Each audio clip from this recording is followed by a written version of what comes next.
अल्हम्दुलिल्लाह।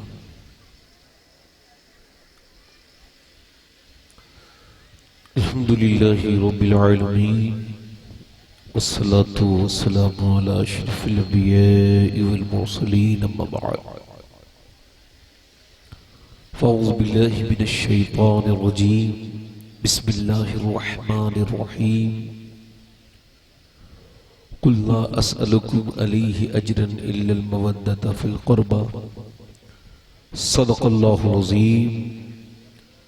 क्या बात रिज़ा उस चमनिस्ताने करम की,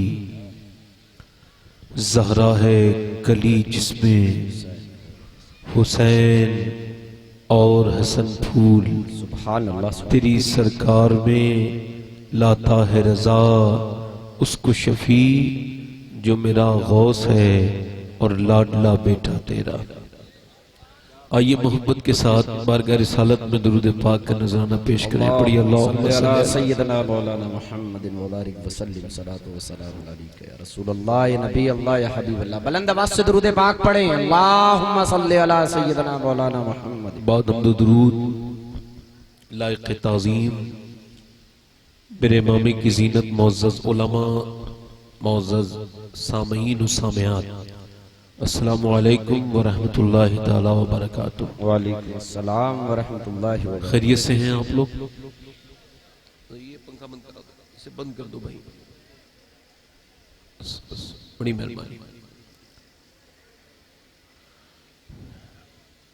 मेरे ऐलान के होने से पहले पहले तकरीबन 30% लोग चले गए।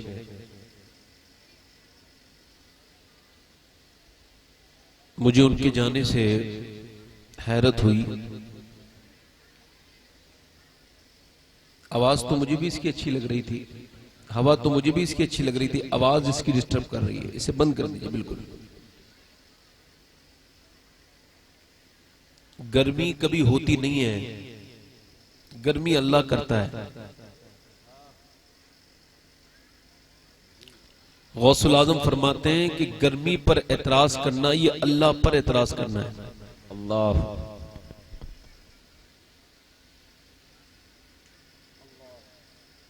गौसुल आजम फरमाते हैं एक शख्स था, वो समंदर में इबादत करता था। जो एक आइलैंड होता है समंदर के अंदर, उसके अंदर वो तन्हा था, एक अकेला आदमी इबादत करता था। हुआ यूं कि एक दिन बारिश हुई तो उसने ये कहा, मौला यहां तो कोई जरूरत नहीं, इंसान कोई नहीं रहता, यहां पानी की क्या जरूरत है, तूने यहां बारिश क्यों कर दी? अल्लाह ने फरमाया, तू कौन होता है मुझे मशवरा देने वाला कि यहां जरूरत है कि नहीं है? आज तक तो गौस पाक फरमाते हैं वो इतना बड़ा कामिल था कि जमीन से अर्श देख लेता था, मगर जब उसने ये लफ्ज अदा किए ना, अल्लाह ने फरमाया, आज तक तू मेरा मकबूल था, आज के बाद मरदूद है। आज के बाद तू मरदूद हो गया। अल्लाह। उसके पास विलायत थी, चली गई। हमारे पास क्या है? सर्दी बहुत हो रही है, गर्मी बहुत हो रही है। एक मरतबा मदीने में हवा बहुत तेज चल रही थी। एक सहाबी ने कहा, हुजूर के सामने हवा बहुत तेज चल रही है। सरकार ने फरमाया, खामोश, ये हवा चल नहीं रही है, मेरा रब चला रहा है। बेशक बेशक। कोई जरूरी नहीं है कि बहुत से लोग मेरी तकरीर सुने, मेरी हैसियत भी कोई नहीं है। मैं तो एक खादिम इंसान हूं, डाकिया हूं, और डाकिया सिर्फ उन्हीं घरों पे जाकर के खत देता है जिन घरों में लोग रहते हैं, और जहां नहीं रहते उन्हें नहीं देता। लिहाजा जितने बैठे हैं उन्हें मैं आप पैगाम पहुंचा दूंगा, और जो चले गए उन पर एक अफसोस ये है कि माशाअल्लाह अल्लाह का फजल है, हमारी बेटियां और हमारी बहनें बैठी हैं, उनमें से अभी तक एक भी उठ के नहीं गई है। और मर्दों की इस्तकामत का आलम यह है, और बात करते हैं बड़ी बड़ी। अल्लाह ने जो कुर्बानी का जज्बा औरत को दिया वो मर्द को नहीं दिया। बेशक। सबसे बड़ी कुर्बानी ये होती है औरत की कि 20 साल कहीं पलती है, कोई भाई होता है, कोई बाप होता है, उसके बाद एक नए मुआशरे में, एक नए माहौल में वो 20 साल के बाद जाके एडजस्ट होती है। ये कोई छोटी मोटी बात नहीं है। तो अल्लाह का फजल है, ये हमारी बहनें बैठी हैं। आप हजरात को अगर लग रहा हो कि मैं तकरीर करूं तो मुझे बता दीजिए, मैं जबरदस्ती नहीं करूंगा। आप कहेंगे तो ठीक है, वरना रात वैसे भी बहुत हो गई है, आपकी इजाजत हो तो मैं तकरीर करूं, बताएं। नहीं, ऐसे नहीं, आगे की कुर्सियां भर लें, जो पीछे की कुर्सियां पे लोग बैठे, आगे की कुर्सियां भर लें आगे आ जाइए, और हल्की सी अपनी कुर्सियों को जरा आगे कर ले। बड़ी मेहरबानी होगी आपकी, थोड़ी सी दीन का काम हो जाएगा आपकी वजह से। बड़ी आपकी मेहरबानी, आपका बड़ी मेहरबानी। बस कोई मसला नहीं है भाई, मेरे लिए आप काफी हैं। आप मेरे लिए, जो चले गए उनका क्या कम करना है ना? हाँ बस बस बस बस रास्ता छोड़ो, वो कमेटी वाले आ जा रहे हैं। लोग बेटे को छोड़ दो, रास्ता छोड़ दो, हल्का सा इधर कर लो।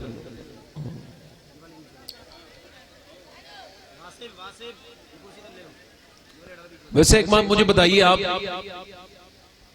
सही बताना, आप क्या अब रात नहीं होगी ज्यादा तकरीर को? लेट नहीं हो गया? नहीं लग रहा है? अच्छा एक बात बताएं, आप ये समझ रहे होंगे आप खुद आए? नहीं, मैं अगर ये समझूं मैं खुद ही तकरीर कर रहा हूं तो मैं तो बहुत दिनों से घर पे था। हालात ऐसे थे कि तकरीर नहीं कर पा रहा था। अगर आप ये समझ रहे हो कि आप खुद आए तो आप गलत समझ रहे हैं। असल में आप आए नहीं, आपको बुलाया गया है। ये अलग बात है, आप अपने आप पूरी तरह से भी शामिल नहीं महफिल में, मगर ये बात कंफर्म है कि आप आए नहीं है। आपको मेरे रब ने तौफीक दी है। मूसा अलैहिस्सलाम से दोस्ती एक दर्जी की। अल्लाह ने एक दिन दौरान कलाम पूछा, मूसा तेरा सबसे ज्यादा करीबी दोस्त दुनिया में कौन है? कहने लगे रब वो एक दर्जी है, उससे मेरी दोस्ती लगी है। अल्लाह ने फरमाया तू उससे कुछ मांगेगा वो तुझको दे देगा? अर्ज की रब उम्मीद तो रखता हूं कि दे देगा। अल्लाह ने फरमाया फिर सुई मांग ले। अब सुई को तो नहीं मना कर सकता ना, पहले जमाने में तो मशीन नहीं थी, हाथ से सीते थे लोग, सुइयां होती थी टेलर के पास, तो सुई होने ना होने का सवाल ही नहीं। तो मूसा गए और जाकर के बोले यार तू मेरा दोस्त है। कहाँ? कि मैंने तुझसे आज तक कुछ नहीं मांगा। का ये भी ठीक है बात, कैसा कर एक सुई दे दे। उसने मूसा को देखा और बरजस्ता मना कर दिया, मैंने सुई नहीं देनी। मूसा ने कहा यार दोस्ती बड़ी पुरानी लगी है, मैंने आज तक तुझसे कुछ नहीं मांगा, कुछ मजबूरी में तो कह रहा हूं, दे देना सुई। उसने फिर कह दिया मैं मूसा आपको सुई नहीं दे सकता। अब क्या हुआ? मूसा वापस अल्लाह की बारगाह में गए। रब ने फरमाया मूसा सुई मिल गई? अर्ज की रब सुई नहीं मिली। रब ने फरमाया फिर से ट्राई कर। फिर गए, जाके बोले यार तू मेरा दोस्त पुराना है, एक सुई दे दे, मजबूरी में आया हूं। अल्लाह अकबर। उसने सारा डब्बा सामने करके कहा जितनी चाहे उतनी सुइयां ले लो। मूसा ने एक सुई उठाई, रब की बारगाह में पहुंचे। अल्लाह ने फरमाया सुई मिल गई। अर्ज की रब मिल तो गई, मगर एक सवाल पैदा ये हो गया कि वो पहले भी मेरा दोस्त था, वो अब भी मेरा दोस्त है। पहले उसने साफ साफ इनकार कर दिया, इस बार सारा डब्बा सामने कर दिया। मेरे रब ये राज समझ नहीं आया। अल्लाह ने फरमाया मूसा ज्यादा समझने की कोशिश मत कर, बात सिर्फ इतनी है, पहले उसके दिल में ना देने वाली बात भी मैंने डाली थी, बाद में देने वाली बात भी मैंने डाल दी। बेशक सुभान अल्लाह, सुभान। आप आए नहीं है, आपके दिल में आने वाली बात मेरे रब ने डाल दी। बेशक, वरना वो कोई खुश नसीब नहीं हो सकता जो हुजूर की महफिल में आए और आधी महफिल से चला जाए। उसके नसीब में कुछ ना कुछ कमी कहीं ना कहीं से होगी। वरना लोग कहते हैं ना रात को सोना है मुझे, जो मर गए उन्हें जाके देखो सो ही रहे और कोई काम ही नहीं हुआ। दुनिया में नहीं रहना। हुजूर ने फरमाया हर सजदा आखिरी समझ के करो। क्या फरमाया? इधर देखो, अगर हर सजदा आखिरी समझ के किया जा सकता है तो हर तकरीर भी आखिरी समझ के की जा सकती है। इनको मजाक नहीं हो रहा है।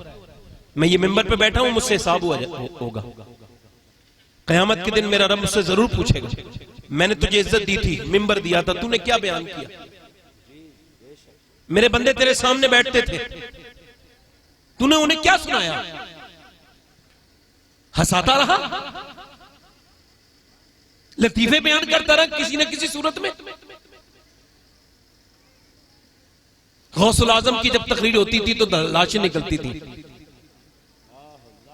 मौलाना नईमुद्दीन मुरादाबादी जब मुरादाबाद में तकरीर करते थे जुमे वाले दिन, तो पड़ोस में गैर मुस्लिम जो है ना, वो सुन सुन के रोते थे। अल्लाह अकबर। और कुछ दिनों के बाद पूरा मोहल्ला कलमा पढ़ के मुसलमान हो गया। पहले लोग थे, अल्लाह ने उन्हें दिल दिए थे, हमारे पास तो दिल ही खत्म हो गए ना। अब तकरीर में क्या आता, भाई बड़ा मजा आया था, अस्तगफुरुल्लाह, ये मजे की चीज है? ये कोई एंटरटेन किया जा रहा है? भाई बड़ा मजा आ गया भाई, तौबा तौबा, मजे के लिए सुनते हैं हम लोग? नहीं। हो सकता है कि आज के बाद मुझे तकरीर करने का अगर मौका ना मिले, तो यह भी हो सकता है कि आपको आज के बाद कोई सुनने का मौका ना मिले। तो जिन्हें मरना हो वो बैठ के आराम से मेरी तकरीर सुने, और जो नहीं इस हुक्म से बाहर है उनसे मेरी कोई शिकायत नहीं है। ये महफिल है इमाम हुसैन की। किसकी? किसकी? Abdurrahman Ibn of, Ashara Mubashra के सहाबी, यानी वो 10 में शामिल हैं, वो 10 जिनको जन्नत का मुज्दा मिला। उस मुबारक जमात पे लाखों सलाम। ये 10 उन लोगों में शामिल है जो जन्नती है। इन्होंने एक दिन अपनी बीबी से कहा, ऐसा कहो 2 रोटी बना लो। उन्होंने 2 रोटियां बनाई। इन्होंने दोनों रोटियों पर घी लगाया और हुजूर की बारगाह में गए। अर्ज किया, रसूलल्लाह ये दोनों रोटियां मैं आपके नवासों के लिए लेके आया हूं। सुभान अल्लाह, सुभान। हुजूर ने सुभान दोनों रोटियों को लिया, और हुजूर की बेटी का घर है कितना दूर, बिल्कुल एक दीवार बीच में है। पसंद ही नहीं फरमाया कि मेरी बेटी दूर रहे, एक दीवार बीच में है। इस वक्त भी जहां हुजूर तशरीफ फरमाए ना, वो आधा घर सैयदा फातिमा का है। सुभान। ये जो रोजा रसूल है ना, ये आधा सैयदा फातिमा का घर है। सुभान अल्लाह, सुभान। ये मदीने में खड़े होकर तो मैं आपको बता सकता हूँ डायरेक्शन, यहां से सैयदा फातिमा का घर शुरू होता है। वहां तो मैंने नाप रखा है, अल्लाह का शुक्र है। तो बीच में दीवार है, क्या है? अच्छा, उस दीवार में भी सुराख करवा लिया हुजूर ने। एक दीवार में सुराख, और उसमें क्या करते? आवाज देते फातिमा। तो सैयदा अर्ज करती, जी अब्बा क्या बात है? कब बात कोई नहीं, बस तेरे चेहरे को देखने का दिल करता है। सुभान अल्लाह, सुभान अल्लाह। हुजूर अपने नवासों के पास गए, जाकर के दोनों को रोटियां दी। इमाम हसन ने भी खाया, इमाम हुसैन ने भी खाया। अल्लाह अकबर। और दोनों ने जब खाया ना, अल्लाह अकबर, तो दोनों खुश हो गए। जब वो खुश हुए तो हुजूर भी खुश हो गए, और खुश होकर फिर बाहर आए सरकार, और फरमाया, अब्दुर्रहमान, अल्लाह तुझे दुनिया में किसी का मोहताज न रखे। क्या कर रहे हैं? दुआ। अल्लाह तुझे दुनिया में किसी का मोहताज न रखे, और आखिरत में मैं तेरी शफाअत की जमानत लेता हूं। सुभान अल्लाह, सुभान। मैं तेरी शफाअत की जमानत लेता हूं। तो तूने मेरे हसन और हुसैन को खुश किया है, जब वो खुश हुए हैं तो मैं भी खुश हुआ हूं, और मेरा रब भी खुश हो गया। अब हम इमाम हसन को तो कोई तोहफा नहीं दे सकते ना, तो हम क्या कर सकते हैं? उनके नाम पर लंगर कर सकते हैं, गरीब बच्चियों की मदद कर सकते हैं, यतीमों को कुछ दे सकते हैं। कि इमाम हुसैन, ख्वाजा कमरुद्दीन सियालवी हर 10वीं, शेखुल इस्लाम कमरुद्दीन सियालवी हर 10वीं मुहर्रम को शरबत बना के जो है वो सवील लगाते थे, बांटते थे खूब। एक दिन उनके वालिद साहब उनके पास आए, वो शरबत बांट रहे थे, दोपहर का वक्त था। कह लगे, यार कमरुद्दीन, ला जरा अपने हाथ तो दे, मैं तेरे हाथ चूमना चाहता हूं। आपने फरमाया, अब्बा क्या मसला है? मैं आपकी औलाद हूं, मैं आपके हाथ चूमूंगा। पर मैंने आज बात है, तेरे चूमने को दिल करता है। क्या बात है? कब बात यह है कि अभी जब मैं दोपहर का खाना खा के सोया ना, तो मैंने देखा इमाम अली मकाम की ज़ियारत हुई, और इमाम अली मकाम के हाथ में एक गिलास था, उसमें शरबत था, और फरमाया अपने बेटे से कह देना, उसने जो शरबत बनाया है वो मुझे बड़ा ही अच्छा लगा है, बड़ा ही लजीज। सुभान अल्लाह, सुभान सुभान सुभान अल्लाह। ये कौन है? इमाम हसन, इमाम हुसैन, दोनों जन्नत के फूल हैं। कौन है? और आज मेरी तकरीर इंशाअल्लाह पूरी आप सुन लेंगे। मैं कोई जो है वो क्लेम नहीं करता हूं, दावा नहीं करता, अलबत्ता उम्मीद है कि दिल बदल जाएंगे इंशाअल्लाह। और जिसे कब्र में रहना हो ना, उसे गर्मी नहीं लगेगी, बस वो सोच लेगा कब्र में क्या होगा। मुसलमानों की आदत यही होती है, मुसलमान कब्र को नहीं भूलता। हुजूर ने फरमाया, कई बार याद करो, मरने के बाद 6% एहसास का मादा बढ़ जाएगा, यानी गर्मी लगती है तो 6 दर्जे ज्यादा लगेगी। कब्र के अंदर रहना है, जिसके मुंह में और नाक में कीड़े चल रहे हो, वो ज्यादा गर्मी की फिक्र नहीं करता। जिसे अनकरीब लोग उठा के कब्रिस्तान में डाल देंगे, वो अपने रब को राजी करता, दुनिया को राजी नहीं करता है ना। तो मैं किसकी बात कर रहा था, इमाम हसैन और इमाम हसन की। सुभान अल्लाह, ये मोहब्बत हमें किसने दी है? हुजूर ने दी है, अल्लाह ने दी है।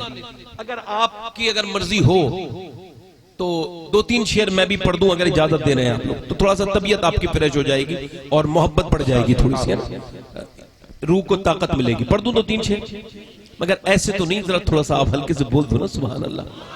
यानी सुभान अल्लाह का मतलब है अल्लाह पाक है, और किसी के कहने से उस पर कोई फर्क नहीं पड़ता, वो तो पाक था, पाक है, पाक रहेगा और पाक करने वाला है। मगर फर्क उस पर पड़ता है जो जोर जोर से कहता है। जब कोई बंदा कहता है ना सुभान अल्लाह, तो अल्लाह की रहमत जोश में आती है। अल्लाह फरमाता है ये बंदा मुझे क्या कह रहा है? फरिश्ते अर्ज करते हैं मौला तुझे पाक कहता है। अल्लाह फरमाता गवाह हो जाओ मैं तो पाक हूँ, मगर मुझे जिसने दिल से पाक कहा है मैंने उसे गुनाहों से पाक कर दिया। सुभान अल्लाह, सुभान अल्लाह। बोलो तो सही जरा सुभान अल्लाह। सुभान अल्लाह। मेरा हुसैन बाग़ नबूवत का फूल है। सुभान अल्लाह, सुभान। मेरा हुसैन बाग़ नबूवत का फूल है। मेरा हुसैन बाग़, मेरा हुसैन नबूवत का फूल है। मौला अली की जान है, खूने बतूल है। मौला अली की जान है, खूने बतूल है। और गुजरा जहां जहां से नवासा रसूल का, गुजरा जहां जहां से नवासा रसूल का। अब तक वहां खुदा के करम का नुज़ूल है। सुभान अल्लाह, सुभान सुभान खुदा के करम। अच्छा, लोग सवारियों पर नहीं इतराते यार, जरा गौर तो करें, लोगों के पास सवारी हो जाए ना तो इतराते हैं। अगर कोई बुलेट खरीद ले ना तो वो अच्छी खासी सवारी होती है, इंसानों वाली गाड़ी होती है, उसके पीछे की रबड़ कटवाते हैं और उसके अंदर से फिर आवाज पैदा करवाते हैं और फिर तेज लेके जाते हैं। कोई तो देख लो मैंने 2 लाख खर्च करे यार, समझ रहे। आदमी से कोई मर्सिडीज पे इतराता है, कोई जगुआर पे इतराता है, कोई मियां किसी महंगी गाड़ी पे इतराता है। मगर दुनिया के सवार भी दुनिया में बहुत गुजरे और सवारियां भी बहुत गुजरी, मगर ये शेर समाप्त करे, दिल लगा के बोले सुभान अल्लाह। दुनिया में और कौन है शबीर के सिवा, क्या बात। सुभान दुनिया में और कौन है शबीर के सिवा, ऐसा सवार जिसकी सवारी रसूल है। सुभान अल्लाह, सुभान अल्लाह, सुभान। ऐसा सुभान सवार। और आखिरी शेर पढ़ता हूं, दिल लगा के बोलते सुभान अल्लाह। जिसके लिए यजीद ने इतने सितम किए, जिसके लिए यजीद ने इतने सितम किए, वो ताज तो हुसैन के कदमों की धूल है। सुभान अल्लाह, सुभान अल्लाह। नारे तकबीर, नारे रिसालत। अल्लाह के रसूल सल्लल्लाहु अलैहि वसल्लम की जो तबलीग है ना, अल्लाह के रसूल खुद इरशाद, मेरी बहनें बड़े आराम से सुने और आप भी सुने आराम से। उठ के तो नहीं जाएगा भाई कोई? दिल लग रहा है कि नहीं लग रहा है?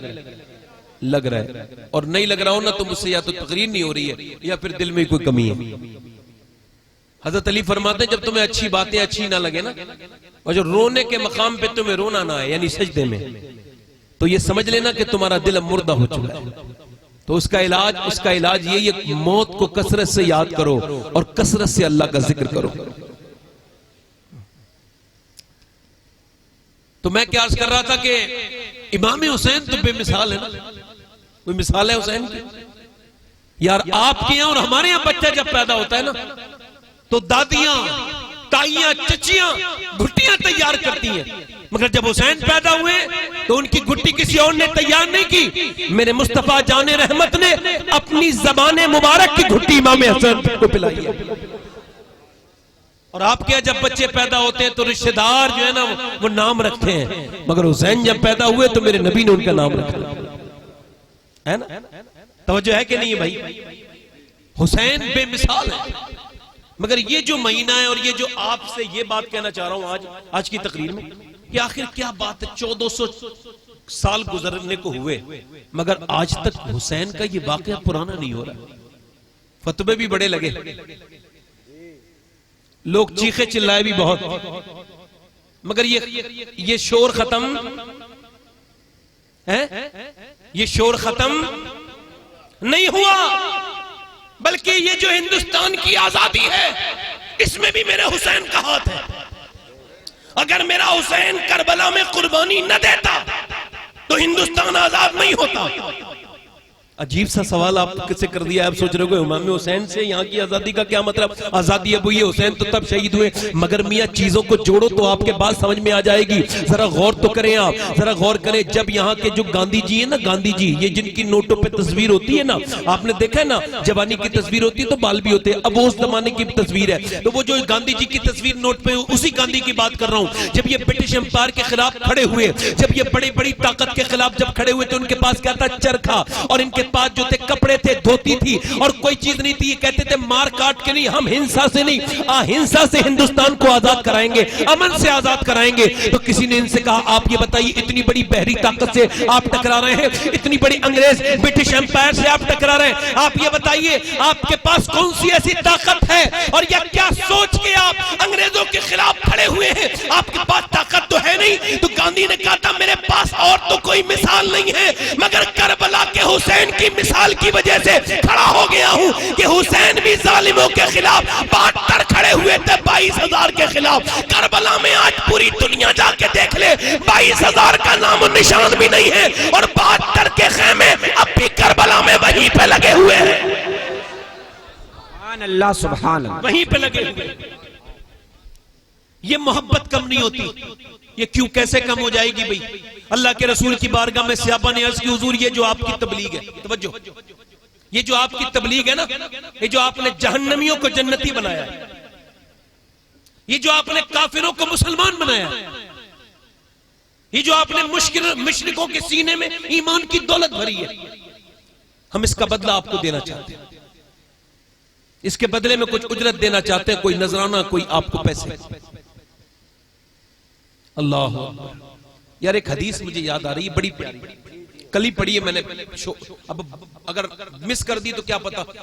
अम्मी आयशा के बारगाह में ना, हुजूर की बारगाह में एक भिखारी आया, तो अम्मी आयशा ने उसे कुछ दरहम दिए, वो जो होते थे दरहम होते ना, लोहे के या वैसे बने सोने के या कभी चांदी के भी होते हैं, तो कुछ दरहम दिए। तो हुजूर ने फरमाया आयशा उसे रोको, भिखारी को दे तो दिए, उसे बुलाया वापस, और हुजूर ने फिर उसके दरहम लिए वापस और उस पे इत्र लगाया, और इत्र लगाने के बाद फिर उसको पेश किया। सुभान अल्लाह, सुभान अल्लाह, सुभान अल्लाह। यार मांगने वाले को हम झड़क देते हैं, और हुजूर कैसे दे रहे हैं? यानी तोहफा दो किसी को तो इज्जत के साथ दो। तो वो सहाबा अर्ज कर रहे हैं, हुजूर हम आपको कुछ देना चाहते हैं, तबलीग का बदला। कौन सी तबलीग? अल्लाह के रसूल फरमाते हैं जितने नबी आए हैं सारे 1,24,000 कमोबेश, फरमाते सबकी तकलीफें एक पल्ले में रख दी जाएं और मुझ मोहम्मद की तकलीफ एक पल्ले में रख दी जाएं। तो फरमाते मेरे आका कि मेरी तकलीफ का पलरा भारी हो जाएगा। आज जिनके पास मोबाइल है वो उनसे गौर करें, तवज्जो करें। 2-2 घंटे यूट्यूब देखने वाले, फेसबुक देखने वाले, इंस्टाग्राम देखने वाले, कभी सोचें कि इंस्टाग्राम वाले ने आपसे के साथ कौन सा ऐसा काम कर दिया है जो आप अपना वक्त भी उसे दे रहे हैं, पैसा भी खर्च कर रहे हैं। आप ना चाहते हुए फेसबुक के गुलाम बन गए। कभी आपने 10 मिनट उस पर दुरूद पढ़ा है जिसने इतनी परेशानियां उठाई, इतनी हुजूर ने परेशानी उठाई, इतनी किसी ने नहीं उठाई। अम्मा आयशा फरमाती है, अल्लाह, आज आप देखते नहीं, अम्मा आयशा फरमाती है कि जब हुजूर रात के वक्त में अल्लाह के रसूल जब नमाज पढ़ते थे तो हुजूर जब मैं रोता हूं ना, आप जब रोते हैं, किसी की मौत पे अगर कोई रोता है तो चेहरा भीगता है, दाढ़ी भीगती है। अम्मी आयशा फरमाती मगर हुजूर जब उम्मत के गम में रोते थे तो इतना रोते थे, इतना कि हुजूर के आंसू घर के बाहर को निकल जाते थे।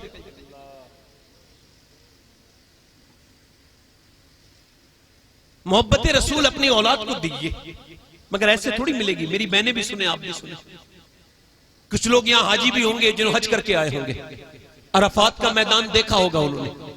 यहां इस वक्त अल्लाह का शुक्र है, ये गर्मी का मौसम है, अल्लाह का शुक्र अदा कर रहा हूं, मगर ये जरा गौर करें, वहां तो सख्त धूप होती है, बहुत सख्त। वहां पे दुआ मांगना, अरफात के मैदान में दुआ मांगना सुन्नत है, वो भी नंगे सिर, क्योंकि एहराम में होता है, बंदा सर ढक नहीं सकता। एहराम की पाबंदियों में शामिल है कि सर नहीं ढक सकते आप, तो बगैर। अब जरा गौर करें, आपने कितना वक्त, आपसे पूछता हूं सिर्फ ये, आपने जो वक्त खराब किया है, आपने कभी उसे वक्त दिया जिसने आपके लिए बेश वक्त दुआएं की? गौर करें, पैगंबर इस्लाम की जिंदगी पर गौर करें। मैं आपसे अर्ज करता हूं, ये अरफात के मैदान में दुआएं मांगना ये सुन्नत है। अब मैं पहली मर्तबा गया तो मैं 2017 में गया, पहली मर्तबा तो आधा घंटे तकरीबन मैंने दुआ मांगी। इसके बाद मेरी हिम्मत काम कर गई, मैं खेमे के अंदर आ गया। अगली बार गया तो 45 मिनट में न जाने कई लोग तो गिर गए थे गर्मी की वजह से, मगर मैं किसी सूरत में खड़ा रहा और लगा रहा, वहां दुआ करता रहा। यानी इतनी सख्त क्लाइमेट होता है कि वहां खड़े होने में मुश्किल होती है। आधा घंटा नहीं खड़ा हो सकता बंदा, 45 मिनट नहीं, 1 घंटा नहीं खड़ा हो सकता।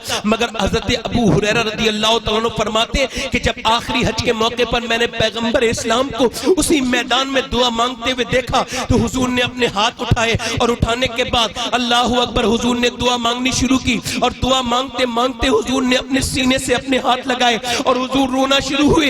1 घंटे नहीं, 2 घंटे नहीं, हजरत अबू हुरैरा कहते हुजूर लगातार 6 घंटे उम्मत के गम में रोते रहे।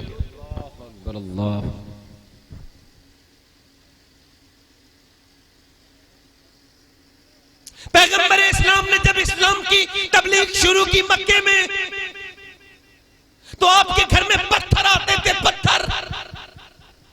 आपकी 6 साल की बेटी सैयदा फातिमा कहती थी, अब्बा जान ये लोग पत्थर क्यों मारते हैं? कभी अम्मी के लगता है, कभी मेरे लगता है। अब्बा जान ये अचानक पत्थर फेंकने लगते हैं, ये जालिम, इनका क्या बिगाड़ा है आपने? तो आप फरमाते थे, फातिमा ये अभी तेरे बाप को जानते नहीं है, जब ये जानेंगे तो फिर ये ऐसा नहीं करेंगे। अल्लाह, अभी ये जानते नहीं। अम्मी आयशा फरमाती है कि जब ओहद के मैदान में तकरीबन 100 लोग शहीद हुए, सहाबा, उनके नाक काट कर, कान काट कर सहाबा इकराम की जालिमों ने अपने गले का हार बना लिया। तवज्जो है? मेरे पैगंबर इस्लाम के मुबारक रुखसार के अंदर कड़ी दाखिल हो गई। जब ओहद के मैदान में तमाम सहाबा इकराम को हुजूर देखते, किसी की नाक को काट दिया गया, किसी के कानों को काट दिया गया। अल्लाह अकबर, हुजूर के चचा का जब आपने जनाजा देखा, अल्लाह अकबर, हजरत अमीर हमजा का कलेजा चबाया गया था। पैगंबर इस्लाम ने अपने चचा को देखा तो हुजूर रोते थे और रोने लगे, फिर चचा को उठा के लाए। अल्लाह अकबर, अल्लाह अकबर। मगर आप जरा गौर करें, जब चचा का लाश पड़ी थी तो हुजूर के पास इतने कपड़े नहीं थे कि उन्हें कफन दे सके। एक ही जोड़ी कपड़े थे, हुजूर ने पहने थे। अम्मी आयशा फरमाती, इससे भी ज्यादा सख्त दिन आपने कभी देखा हुजूर? ये जो ओहद वाला दिन है, इससे भी ज्यादा सख्त दिन आपने देखा? फरमाया हाँ, इससे भी सख्त दिन था, ताइफ वाला। कौन सा ताइफ? मेरे ताया मुझे बचपन में पढ़ाते थे ना दवाखाने पे अपने, कहते थे बेटे कभी कभी बेटे ताइफ मत भूलना। तो मैं कहता था अब्बा ताइफ क्या है? तो कहते थे ताइफ इस्लाम है। मेरी नजर में कहते ताइफ इस्लाम है, क्योंकि जब तक हम ताइफ को याद रखेंगे हुजूर की कुर्बानियां याद रहेंगी। अल्लाह अकबर। तो वो बयान करते थे अपने अंदाज में, कहते थे हुजूर मक्के से जो है ना वो ताइफ के लिए गए और वहां आपने तबलीग की तो लोगों ने इनकार कर दिया और आपके पीछे निकम्मे बदमाश किस्म के लड़के लगाए। हुजूर ने फरमाया तुम लोग नहीं मानते हो तो ना मानो, मगर ऐसा करो कि मुझे ऐसा करो कि तुम मुझे जाने दो। मगर उन्होंने ऐसा नहीं किया। हुजूर हुजूर के ऊपर पत्थर मारने शुरू कर दिए। एक आदमी एक हुजूर की तरफ पत्थर आए तो ज़ैद बिन हारिसा सामने खड़े हो गए। अब ज़ैद बिन हारिसा जब तक रोक सकते थे तब तक उन्होंने पत्थर रोके, मगर उसके बाद पैगंबर इस्लाम की तरफ पत्थर मारने वाले अल्लाहु अकबर हुजूर के मारते हैं। किसके मारते हैं? जो अल्लाह का पैगंबर है। किसके मारते हैं? जिसके लिए अल्लाह ने पूरी कायनात को बनाया है। किसके लिए मारते हैं? अल्लाहु अकबर, जिसे अर्श पे बुलाया गया है। किसके लिए अल्लाह के पैगंबर की तरफ पत्थर आते हैं। कोई आपके सीने मुबारक पे लगता है, कोई आपकी तरफ आता है, अल्लाहु अकबर, आपकी पिंडलियां फट जाती हैं। मुझे बताइए, आपकी पिंडलियां फट जाती है पत्थरों के लगने से, आपकी जूती मुबारक में खून भर आता है। अल्लाहु अकबर, अल्लाहु अकबर। हुजूर एक जूता उठाते हैं, एक पैर उठाते हैं तो दूसरे पैर पे मारते हैं, दूसरा उठाते हैं तो आपको पहले पैर पर मारते हैं। हुजूर बैठ जाते हैं, जालिम आपको उठा करके मारते हैं। अल्लाहु अकबर। पैगंबर इस्लाम के ऊपर इस कदर जुल्म तशद्दुद करते हैं। मेरे नबी पाक सल्लल्लाहु अलैहि वसल्लम के ऊपर ये जालिम किस कदर पत्थर मारते हैं। मेरे पैगंबर इस्लाम सल्लल्लाहु अलैहि वसल्लम को हजरत ज़ैद बिन हारिसा लेके चलते हैं। जिब्राइल अमी आते हैं, अर्ज करते या रसूल अल्लाह, अगर आप इजाजत दे। अल्लाह फरमाता है पहाड़ों के नीचे इन्हें मसल दे। अल्लाह के रसूल फरमाते नहीं नहीं, मैं रहमत बन के आया हूं, अगर ये ईमान नहीं लाए तो इनकी नस्लें ईमान लेकर के आएंगी। हुजूर मक्के में जाते हैं और जब मक्के जाते हैं तो पैगंबर इस्लाम के बच्चे, आपके सैयदा फातिमा ज़हरा, आपके सैयदा खदीजा के विसाल के बाद सैयदा फातिमा ज़हरा आपके जख्मों पे मरहम रखती हैं। एक दिन नबी पाक काबे के अंदर नमाज पढ़ते हैं और जब काबे के अंदर नमाज पढ़ रहे थे पैगंबर इस्लाम, तो एक आदमी ने ऊंट की ओजड़ी रख दी। जब ऊंट की ओजड़ी रखी, अल्लाहु अकबर, जब ऊंट की ओजड़ी रखी पैगंबर इस्लाम के ऊपर, तो हुजूर ने सजदे को लंबा कर दिया। तो जालिम हंसते थे, किस कदर भारी होती है ऊंट की ओजड़ी। वो समझते थे कि इनसे सर उठता नहीं है। हालांकि जिसके गुलाम ने 2 उंगलियों से खैबर के किलों को उखाड़ के फेंक दिया हो, उसके बारे में ये तसव्वुर बिल्कुल आमकाना है। मगर अल्लाहु अकबर, पैगंबर इस्लाम का सर सजदे में है और ये जालिम हंसते हैं। नबी पाक की बेटी को बताया गया, सैयदा फातिमा ज़हरा को, आपके वालिद के ऊपर ये किया है लोगों ने कि ऊंट की ओजड़ी रख दी है। सैयदा फातिमा छोटी सी जाती है और जाकर के उस ऊंट की ओजड़ी को हटवाती है और उसके बाद पैगंबर इस्लाम की जुल्फों पर गिलाजत थी तो आबे ज़मज़म से उसे साफ करती है। जब पानी डालती हैं आपकी जुल्फों पर तो हुजूर अपनी बेटी को देखते हैं और देखने के बाद मेरे पैगंबर इस्लाम की आंखों में आंसू आ जाते हैं। अल्लाहु अकबर, जरा गौर तो करो वो कैसा मंजर होगा कि जब काबे के अंदर मेरे पैगंबर खड़े हैं और कोई मदद करने वाला नहीं है। एक बेटी है जो अपने बाप की जुल्फों पर, अल्लाहु अकबर, अपने बाप की जुल्फों पर पानी डालती है। हुजूर ऐसे करके देख के रोते हैं तो सैयदा फातिमा अपने बाप के करीब जाती है और कहती है, अब बाप घबराइए मत, रोइए मत, आप अपने आंसू को पोंछ लीजिए। अम्मी जान कहती थी कि एक दिन आएगा अल्लाह आपको बहुत इज्जत अता फरमाएगा, मेरे अब्बा रोज लोग आपको परेशान नहीं करेंगे। फिर शैबे अबी तालिब में मेरे आका फरमाते हैं, जब मेरी कौम के बच्चे रोते थे ना शैबे अबी तालिब के अंदर, तो फरमाते पहाड़ लरज जाते थे मगर इनको फार को रहम नहीं आता था। सरकार फरमाते 7-7 दिन 8-8 दिन भूखे हम पेड़ों के पत्ते खाते थे। कितनी तकलीफों के बाद ये हुजूर की ये तबलीग कैसी तबलीग है, जरा गौर तो करो। पैगंबर इस्लाम सल्लल्लाहु अलैहि वसल्लम का मदीने शरीफ में बैठ करके नमाज पढ़ रहे हैं। सहाबा ने देखा हुजूर को कभी बैठ के नमाज पढ़ते नहीं देखा था। करीब गए, कहने लगे या रसूल अल्लाह, हमारे माँ बाप कुर्बान हो जाए, आपको कभी बैठते नमाज पढ़ते नहीं देखा, आप बैठ के नमाज क्यों पढ़ रहे हैं? आप फरमाते हैं बात यह है कि मैंने आज 5 दिन से कुछ खाया नहीं है, मेरे पेट से एक पत्थर बंधा है और मुझसे खड़ा नहीं हुआ जाता तो मैं बैठ के नमाज पढ़ता हूँ। अल्लाहु अकबर, मेरे पैगंबर की तबलीग कैसी तबलीग है। अल्लाहु अकबर, मेरे नबी करीम सल्लल्लाहु अलैहि वसल्लम को कितना सताया गया, ऐसी तबलीग किसी नबी की नहीं है जैसी मेरे पैगंबर की तबलीग है। मगर जरा गौर तो करो, इसी तबलीग पर सहाबा इकराम अर्ज करते हैं या रसूल अल्लाह, इसी तबलीग पर हम आपको कुछ बदला देना चाहते हैं, कुछ उजरत देना चाहते हैं। तो अल्लाह ने अल्लाह के रसूल के जवाब से पहले अल्लाह ने जिब्राइल को भेजा और कहा कुल्ला अस्अलुकुम अलैहि अजरन इल्लल मवद्दता फिल कुर्बा। ए महबूब, आप इनसे कह दो, ये इनसे आप फरमा दो कि ये जो मेरी तबलीग पर बदला देना चाहते हैं, इसको मेरी तबलीग पर तुम बदला नहीं दे सकते,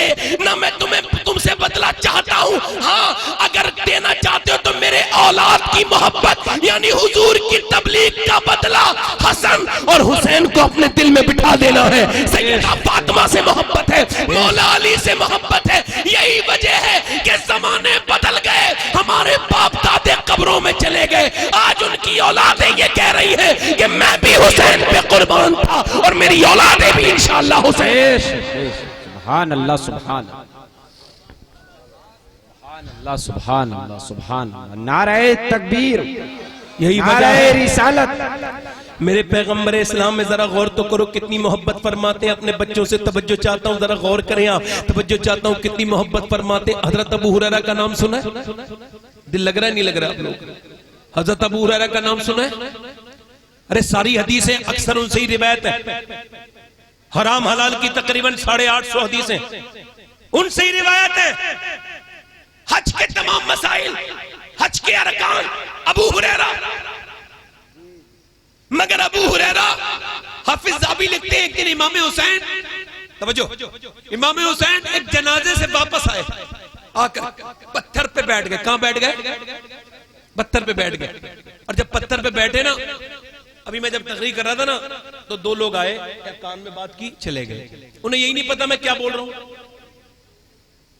वो जो गीत तुमने सुना नहीं, मेरी उम्र भर का रियाज था। वो जो गीत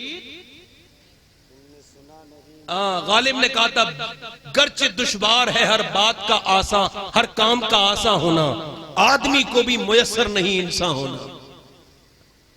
तो जो है कि नहीं, नाजुकी ये है कि जब हुजूर की बात हो रही है तो फिर किसी की बात ना हो। आप याद आए तो फिर याद ना आए कोई। तो जो है कि नहीं भाई? हजरत अबू हुरैरा कौन? हजरत, हाँ, तो इमाम हुसैन बैठे, पत्थर से नीचे को पैर लटके हुए, अचानक हजरत अबू हुरैरा आए, बूढ़े से आबी, और आकर के अपने रुमाल से हजरत इमाम हुसैन के जूते साफ करने लगे। इमाम हुसैन ने पीछे पांव की, फरमाया आप यह क्या क्या करते? आप तो मेरे नाना के सहाबी हैं। हजरत अबू हुरैरा ने फरमाया, ओ हुसैन, जो आपका मर्तबा आपके नाना ने मुझे बताया है ना, अगर आपके जूते अपने सर पे भी रख लूंगा फिर भी हक अदा नहीं होगा। सुभान अल्लाह, सुभान सुभान। हजरत अबू हुरैरा रज़ियल्लाहु तआला अन्हु का इंतकाल होने वाला था, तो वो आ गया मरवान, तारीख इस्लाम का सबसे बदतरीन इंसान, लानती इंसान। लानत है मरवान पर, मेरे इमाम ने लानत भेजी। बेशक बेशक, हक बेशक। वो आया, आकर के हजरत अबू हुरैरा से बोला, मालूम है, इधर देखो भाई, मैं आपका बड़ा एहतराम करता हूं, मगर एक बात बड़ी बुरी लगी मुझे आपको पूरी जिंदगी की। इंतकाल के वक्त में कह रहा है, यार आप ये हसन हुसैन से बहुत मोहब्बत करते हैं, तो ये तकलीफ कोई नई तो नहीं है? ये जो लोगों को होती है ना तकलीफ हम लोगों से, तो नई तो नहीं है ना? हजरत अबू हुरैरा ने फरमाया, क्या कहा तूने? कहा हसन हुसैन से जो मोहब्बत करते हो। हजरत अबू हुरैरा इंतकाल के वक्त में चेहरा सुर्ख हो गया, उठ के खड़े हो गए और आखिरी हदीस बयान की।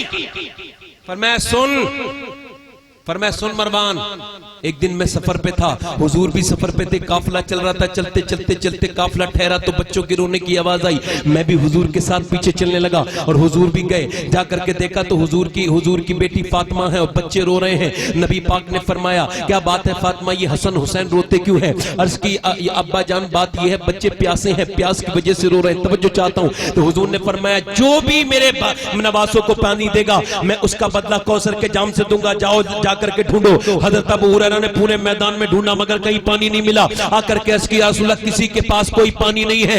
हजरत अबू हुरैरा ने फरमाते हैं, उसके बाद हुजूर ने देखा कि बच्चे रो रहे हैं, पानी नहीं मिला, तो हुजूर ने फरमाया, फातिमा लाओ पहले बच्चे को दो। तो पहले बच्चे को हुजूर ने इमाम हसन को लिया और हसन को लेने के बाद अपनी जबान उनके मुंह में डाली और मुंह में, तवज्जो चाहता हूं, मुंह में डाली और मुंह में डालने के बाद इमाम हसन की तवज्जो चाहता हूं, मुंह में डाली। इमाम हसन चूसते रहे, चूसते रहे, चूसते रहे, चूसते रहे, सुभान अल्लाह। और चूसने के बाद फिर सो गए और जब वो सो गए तो सैयदा फातिमा से कहा, लो इस बच्चे को लो, अब दूसरे बच्चे को दे दो। अब इमाम हुसैन को लिया और उन्हें अपनी जबान को उनके मुंह में रखी और मुंह में रखने के बाद, तवज्जो चाहता हूं, मुंह में रखने के बाद पैगंबर इस्लाम ने मुंह में रखने के बाद फिर उन्हें चुसाया और वो चूसते चूसते वो भी सो गए। अल्लाहू अकबर, दोनों सो गए। हजरत अबू हुरैरा कहते हैं, ओ मरवान ये बता, इतना प्यार मेरे नबी किन बच्चों से करते थे जितने हसन हुसैन से करते? सुभान अल्लाह, सुभान अल्लाह, सुभान। है? तवज्जो चाहता हूं, जरा गैर का गौर तवज्जो चाहता हूं। मस्जिद में बच्चों को आना ठीक नहीं है, बल्कि अरब में तो बुरा माना जाता है। नबी ने खुद मना किया है कि नहीं भाई बच्चों का मस्जिद में नहीं आ। बच्चे आदाब मस्जिद नहीं जानते, मस्जिद के आदाब नहीं जानते हैं। मगर जरा गौर तो करो, हुजूर अक़दस खुतबा पढ़ रहे हैं, मिंबर पर खुतबा दे रहे हैं, और तवज्जो, खुतबे के वक्त में बातें करना मना है। बल्कि उलमा लिखते हैं, फुक़हा लिखते हैं, ये जो 2 रकातें हैं ना जुमे की, ये 2 खुतबे इसी वजह से 2 रकातें। खुतबे के वक्त में हिलना जुलना, इधर उधर देखना, खुतबा सुनना लाजिम जरूरी है। अब तवज्जो, हुजूर खुतबा दे रहे हैं, इमाम हसन बच्चों को देखिए, आप बच्चों को गौर करें, इमाम हसन लोगों को क्रॉस करते करते, ये सामने तो घर, ऐसे ऐसे हुजूर जैसे खुतबा दे रहे हैं, और ये सामने घर है, यानी हुजूर का घर, उसके बाद इमाम हसन, और निकल के आए। और जब इमाम हसन आए, अल्लाह के पैगंबर सल्लल्लाहु अलैहि वसल्लम ने देखा तो मियां अपना मिंबर छोड़ा और नवासे को गोद में लिया। ये बताओ, जब सब बच्चों को मना किया था तो फिर हसन हुसैन को क्यों आने दिया? इस वजह से कि अगर हसन हुसैन मस्जिद में नहीं आएंगे तो इनका मर्तबा फिर सहाबा को कैसे पता चलेगा? सुभान अल्लाह, सुभान अल्लाह। जो है देखिए आप, जब आने के बाद हुजूर ने ऊपर उठा ला, इमाम हुसैन नमाज पढ़ा रहे, हुजूर ऊपर बैठ गए। तवज्जो है कि नहीं है? तवज्जो है कि नहीं? जरा गौर करें, ये जरा देखें, हजरत हुजूर अक़दस सल्लल्लाहु अलैहि वसल्लम की मिसाल के बाद हजरत सैयदना अबू बकर सिद्दीक बादल अंबिया बित्तहक़ीक़, हजरत सैयदना अबू बकर सिद्दीक रज़ियल्लाहु तआला अन्हु ने असर की नमाज पढ़ाई। असर की नमाज पढ़ाने के बाद, तवज्जो, असर की नमाज पढ़ाने के बाद ना जब निकल के गए तो अगर कोई बड़ा आदमी हो जाता ना, प्रधानी बन जाए, फिर भी चाल में थोड़ी सी बदलाव पैदा हो जाता है। हालांकि इलेक्शन हारने के बाद फिर वहीं आ जाता है, मगर वो जब तक रहता है इख्तिदार में तो विधायक उदायक, ये ताकतवर आदमी, थोड़ी सी चाल वाल बदल जाती है, मगर वो अमीरुल मोमिनीन है। हजरत अबू बकर सिद्दीक आए, नमाज पढ़ाई तो देखा इमाम हसन खेल रहे हैं। हजरत अबू बकर सिद्दीक ने झुक के इमाम हसन को उठाया और उठाने के बाद अपने कांधों पे बिठाला और चूमा और फरमाया, तुझ पे मेरा बाप कुर्बान हो जाए हसन, तू तो मेरे नबी की बिल्कुल हूबहू तस्वीर है। सुभान अल्लाह, सुभान अल्लाह, सुभान अल्लाह, सुभान अल्लाह, सुभान अल्लाह।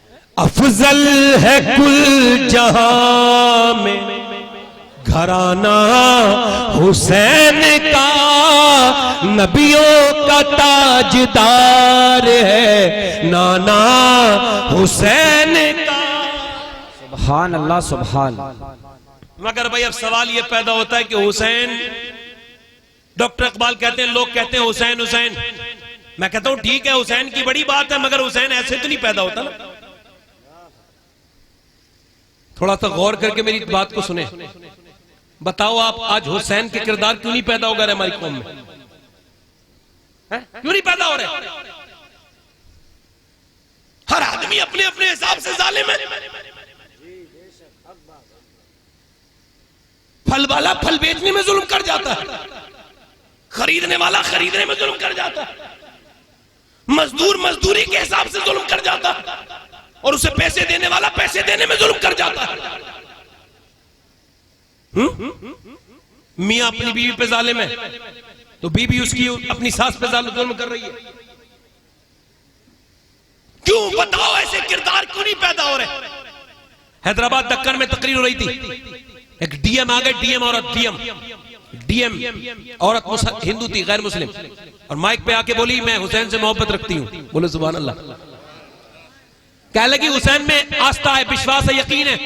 मगर सवाल ये, मुसलमानों ये बताओ, 1400 बरस बीत गए, दूसरा हुसैन क्यों नहीं पैदा हुआ? कोई नहीं बोला। उसने फिर दूसरी मर्तबा कहा, पूरा मजमा बराबर इमाम हुसैन की महफिल चल रही है कि 1400 बरस हो गए, दूसरा हुसैन क्यों नहीं पैदा हुआ? कोई नहीं बोला। जब कोई नहीं बोला नहीं तो उसने फिर तीसरी मर्तबा भी सवाल कर दिया कि मेरे सवाल का जवाब नहीं है, आखिर क्या बात है जो तुम्हारी कौम रुस्वा हो रही है, बर्बाद हो रही है, बस्ती की तरफ जा रही है, तुम्हारी कौम में हुसैन के जैसे किरदार पैदा नहीं हो रहे, बात क्या है? तो मियां नीचे से एक आदमी खड़ा हुआ बूढ़ा, और उसके चेहरे पे दाढ़ी थी, कोई अल्लाह का वली लगता था, खड़े होकर बोला मेरी बेटी क्या हमें जलील करने आई है? सुन, हुसैन तो पैदा हो जाता मगर दुनिया में दूसरी फातिमा ही नहीं आई। सुभान अल्लाह, सुभान अल्लाह, सुभान अल्लाह, सुभान अल्लाह। हुसैन तो पैदा हो जाता, फातिमा ही नहीं आई है?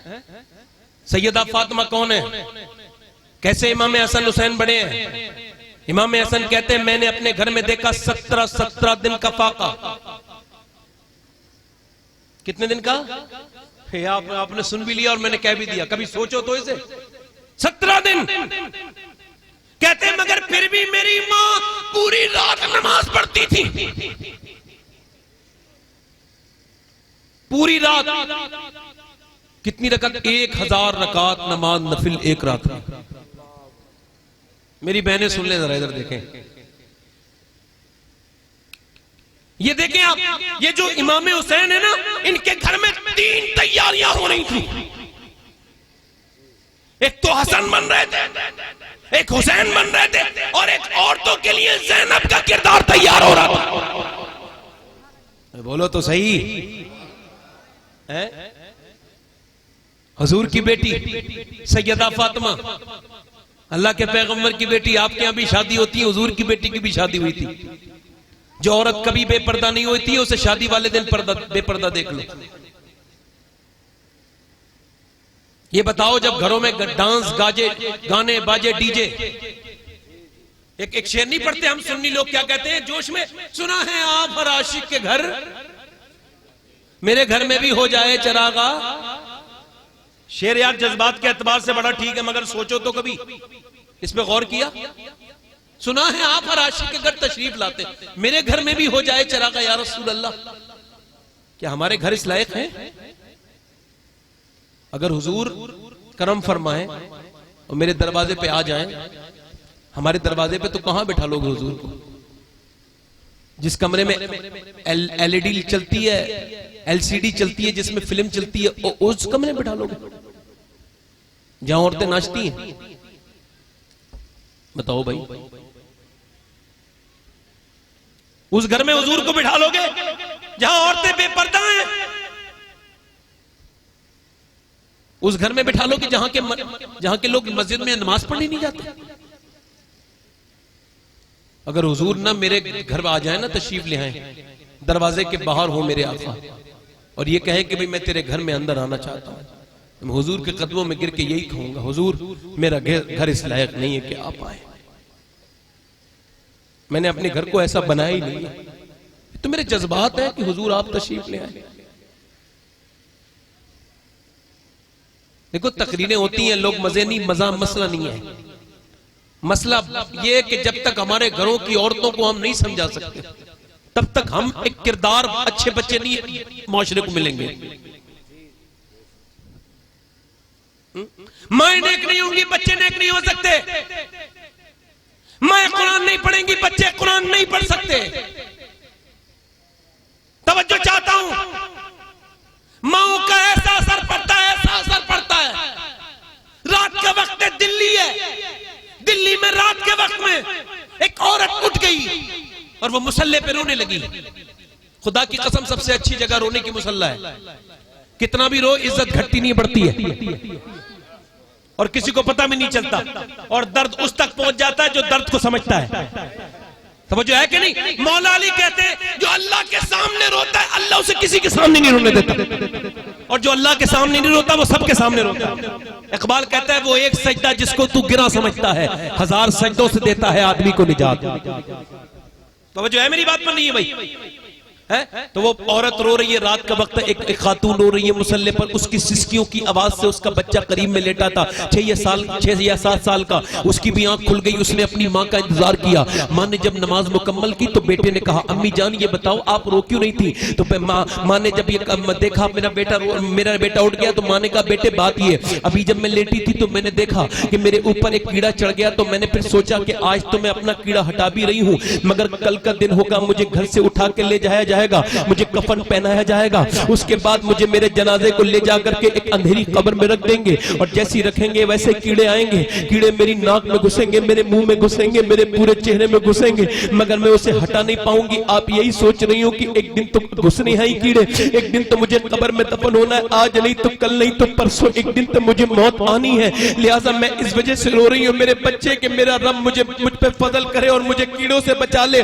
जब बेटा ने माँ को रोते देखा तो बेटे का दिल भी, बच्चों का दिल कमजोर होता है, बच्चा भी रो के बोला, अम्मी आप तो बड़ी हैं, मैं तो अभी छोटा हूँ, मेरा क्या होगा? अम्मी जान आप ऐसा करो, मुझे बताओ मैं क्या करूं? आप तो बड़ी हैं, मैं तो बच्चा, अगर मैं मर गया तो कीड़ों को कैसे बर्दाश्त करूंगा? तो माँ ने कहा बेटे अच्छा वक्त देखा, माँ ने बिल्कुल मौका अच्छा समझा, एकदम कहा बेटे फिर सजदे किया कर। अब बेटा भी रोता है, और जब बेटा सजदे में गया तो माँ सजदे में जाके रो के बोली, मेरे मालिक यहाँ तक लाना मेरा काम था, अब इसे अपनी बारगाह में कबूल कर लेना, मैं तेरा काम है। लोगों खाली बच्चे पैदा करना जरूरी नहीं है, बच्चों की तरबियत करना, उन्हें अल्लाह का बताना, उन्हें रसूल के बारे में बताना, ये भी फर्ज है, लाजिम है, जरूरी है। अल्लाह अकबर। माँ कह लगी मौला मेरे बच्चे को यहाँ तक लाना मेरा काम था, इसे अपनी बारगाह में कबूल कर लेना, ये तेरा काम है। अल्लाह अकबर। जब माँ रोज उठती थी और बच्चा भी रोज उठता था, माँ रोते रोते बूढ़ी हो गई, बच्चा रोते रोते जवान हो गया,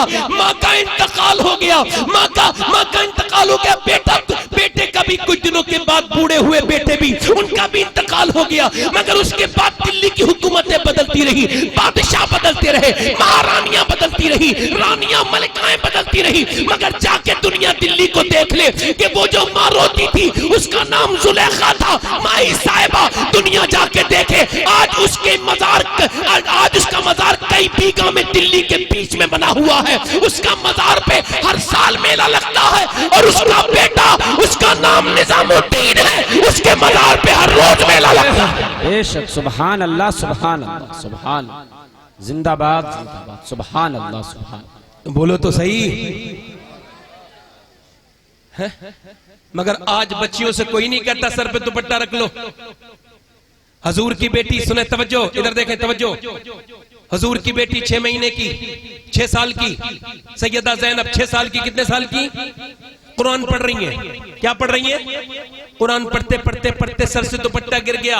मौलाना साहब बैठे पूछ लीजिएगा, 6 साल की बच्ची पे पर्दा फर्ज कोई नहीं है, मगर सैयदा फातिमा काम कर रही थी, देखा कि सर पे दुपट्टा गिरा, आई आकर के सर पे दुपट्टा रख दिया। जब सर पे दुपट्टा रखा तो सैयदा ज़ैनब ने सवाल किया, अम्मी आपने मेरे सर पे दुपट्टा क्यों रखा? कहा इस वजह से कि तेरे नाना नाराज हो जाएंगे, जो बच्ची सर नहीं ढकती उससे नाना नाराज हो जाते हैं। नाना का नाराजगी के साथ बात सुनी ना तो सैयदा ज़ैनब, सैयदा फातिमा चली, सैयदा ज़ैनब रोने लगी और रोई। सैयदा फातिमा ने देखा और रोई। सैयदा फातिमा आके बोली, रो क्यों रही है ज़ैनब, अब तो तूने सर ढक लिया। और रोई। सैयदा फातिमा ने सीने लगा के कहा, मेरी लाडली अब तो तूने सर ढक लिया, अब क्यों रो रही है? कहने लगी, अम्मी आपने नाना की नाराजगी की बात कही थी ना, मैं सोच रही हूँ नाना मुझसे नाराज ना हो जाए। और फिर कहने लगी, अम्मी जान मेरे नाना से कह देना कि वो मुझसे नाराज ना हो, आज के बाद ज़ैनब गर्दन कटा देगी मगर सर पे से दुपट्टा ना हटाएगी। सुभान अल्लाह सुभान अल्लाह सुभान। दीवारें नीची होती थी लेकिन पर्दा होता था। ताले की इजाजत से पहले सिर्फ भरोसा होता था। जब तक माथा चूम के रुखसत करने वाली जिंदा थी, दरवाजे के बाहर तक मुंह में लुकमा होता था। जब माँ इस तरह की नहीं है, तवज्जो है, माँ इस तरह की नहीं है तो कहां से फिर किरदार पैदा होगा? मैंने एक साहब से कहा, अपनी बेटी को जरा पर्दा तो कराओ, वो पढ़ने जाती है, उसका ख्याल तो करो कहां कहां जा रही है। कहने लगे, मौलाना मुझे जरा समझाओ मत ज्यादा बातें। क्यों? कहने लगे, मुझे अपनी बेटी पे ट्रस्ट है, यकीन है, भरोसा है। मैं कहा, यार तुम बड़े जालिम इंसान हो और जाहिल भी हो तुम, तो क्या मतलब? मैंने कहा, किसी ने जुनैद बगदादी से कहा कि मुझे जो है ना मुझे अपनी बेटी पे भरोसा है, तो आपने फरमाया जालिम मेरी नजर नजर से दूर हो जा। ये बता तेरी बेटी ज्यादा भरोसे के लायक है या अल्लाह के रसूल की बेटी ज्यादा भरोसे के लायक है? भरोसा भरोसा। वो एक आदमी जो है ना, वो थाने के अंदर अपनी बेटी के पैरों पे उसने टोपी डाल दी, मेरी बेटी मेरी इज्जत बचा ले। तो उसने ठोकर मार दी। ठोकर मार के बोली, चल बुड्ढे मैं तुझे जानती नहीं, तू कौन है? तो फिर भाई आगे बढ़ा, कहने लगा बहन हमारी इज्जत बचा ले, ये हमारे मजहब का नहीं, पूरी कौम की नाक कट जाएगी, ये हमारे मजहब का नहीं है। तो उस लड़की ने कहा तू आज मुझसे कह रहा है? तुझे उस वक्त तूने नहीं सोचा जब मैं घर में जवान थी और तू लड़कियों से बात कर रहा था टेलीफोन पे? तुझे लगता नहीं था कि तेरे घर में भी बहन बैठी है?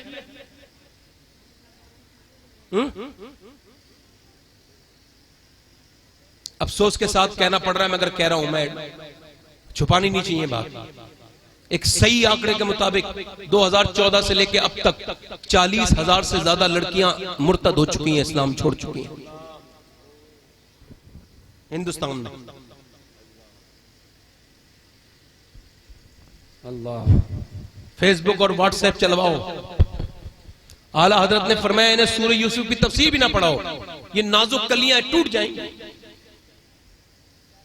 मेरे घर की बेटी जाती गई होती तो मुझे तकलीफ होती, अगर मुझे कोई तकलीफ होगी?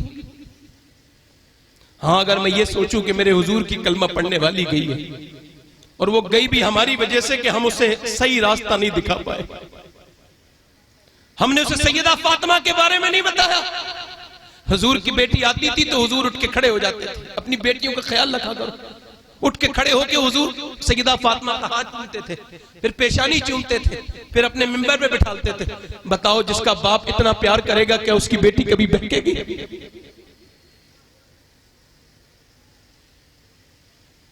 मुझे बताओ मेरे भाइयों, अगर हमारे अंदर गैरत होती तो हम नहीं सोचते कि हमारे घरों में आग लगने वाली है। मैं क्यों तकलीफ में, मुझे क्या फिक्र हो मेरे घर की तोड़ी गई है? अरे यार, मुसलमान लड़की कहीं की भी हो, वो मेरी बहन है।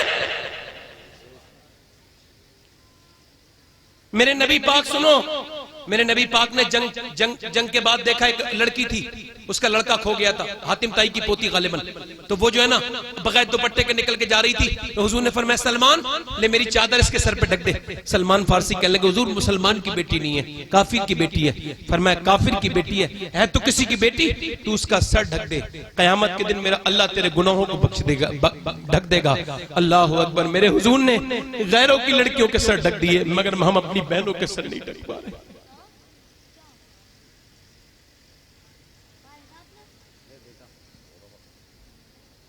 जब सीरिया के अंदर एक जगह जब बमबारी हुई तो कई हजार लोग मरे, तकरीबन 70,000 कई हजार लोग मरे। तो ये 70 या 80 औरतें बुर्के फटे हुए, एक औरत के हाथ में अपने बच्चे का टुकड़ा था,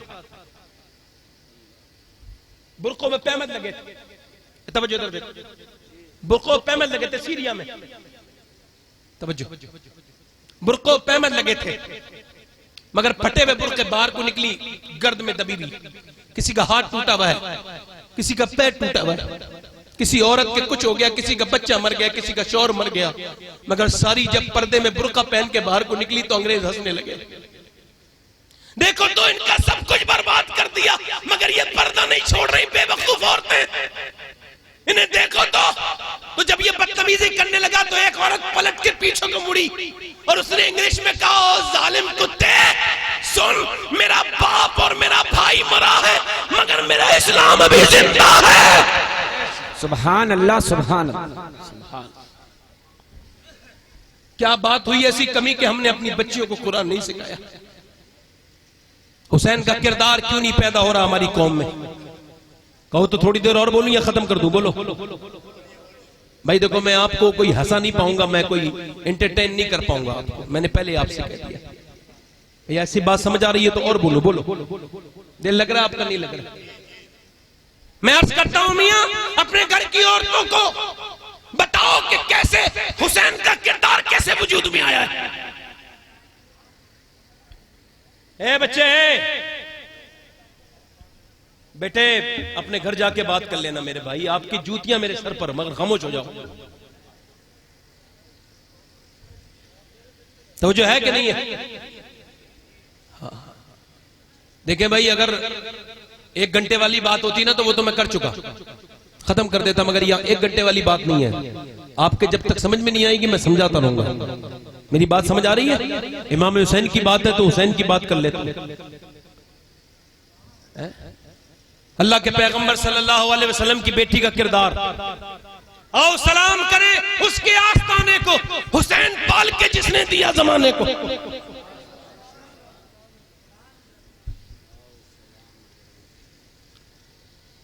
अल्लाह के रसूल की बेटी, सुभान अल्लाह। हजरत अली कहते हैं जब मेरी शादी हुई ना तो कहते हैं मैं अपनी दुल्हन को देख के रोने लगा तो मेरी दुल्हन ने मुझसे कहा आप क्यों रो रहे हैं? सैयदा फातिमा ने, आपको कोई तकलीफ है? कहने लगे तकलीफ नहीं है, देख रहा हूं कोई भी लड़की दुल्हन बनती है, दुल्हन बनने वाले दिन तो कपड़े पहन लेती है, मगर आपके सबर पर मैं कुर्बान चला जाऊं फातिमा, मेरे नबी की शहजादी हैं आप, और दुल्हन बन के आई हैं जिस चादर में उसमें 17 पैमद लग रहे हैं। आजकल ये बातें लोगों को लगती हैं अफसाने, नहीं मियां, मुसलमान के लिए जो भी आखिरत में है, कहां है? आखिरत में। अब जरा बैकग्राउंड तो देखो, हुसैन का बाबा का नाम अली है, जो नमाज की हालत में खड़ा हो जाए तो तीर निकाल लिया जाता है, उसे एहसास नहीं होता। और मौला अली भी एक रात में, किसी ने मौला अली से पूछा, ये जो आप इतने जबरदस्त पहलवान हैं, आपसे ज्यादा ताकतवर कोई नहीं मदीने में, आप कौन सी वर्जिश करते हैं, मतलब आप जो है वो कौन सा वर्कआउट करते हैं? तो आपने फरमाया मैं 1000 रकात नमाज नफिल एक रात में पढ़ता हूं। सुभान अल्लाह, सुभान अल्लाह, सुभान। और मौला अली कौन है? मौला अली, अब जब देखें, अब लोग कहते हैं इमाम हुसैन ने नेज़े पे चढ़ के कुरान पढ़ा, ऐसी थोड़ी पढ़ दिया, इसकी पूरी एक, इसके पूरा एक राज है। क्या राज है? सुन ले। राज ये कि मौला अली जब कुरान पढ़ते थे ना, तवज्जो आता, इसे जो है अशरफी लाल थानवी ने भी लिखा है, इसके अलावा इसे बड़े बड़े लोगों ने लिखा है कि मौला अली जब कुरान पढ़ते थे तो एक पांव आपका ज़ेन पर, एक पांव आपका रकाब में होता था और दूसरा पांव आप घोड़े की ज़ीन पे रखते थे, उससे पहले कुरान पूरा हो जाता। 30 पारे। समझ में नहीं आई ना बात? कैसे हो जाएगा? समझ में नहीं आई ना? समझ में कैसे आ जाएगी? करामत है। करामत होती हुई है जो समझ में ना आए। अल्लाह ने फरमाया मरियम, ये जो पेड़ है ना, इसे ही फल देना, ये सूखा हुआ पेड़ है ना, यही तुझे फल देगा, इस पे हाथ लगा दे। मरियम ने हाथ लगाया, लगाते ही पेड़ हरा हो गया और उसी वक्त फल आ गए, उसी वक्त पक गए, उसी वक्त गिर गए, उसी वक्त फिर मरियम ने खा भी लिए।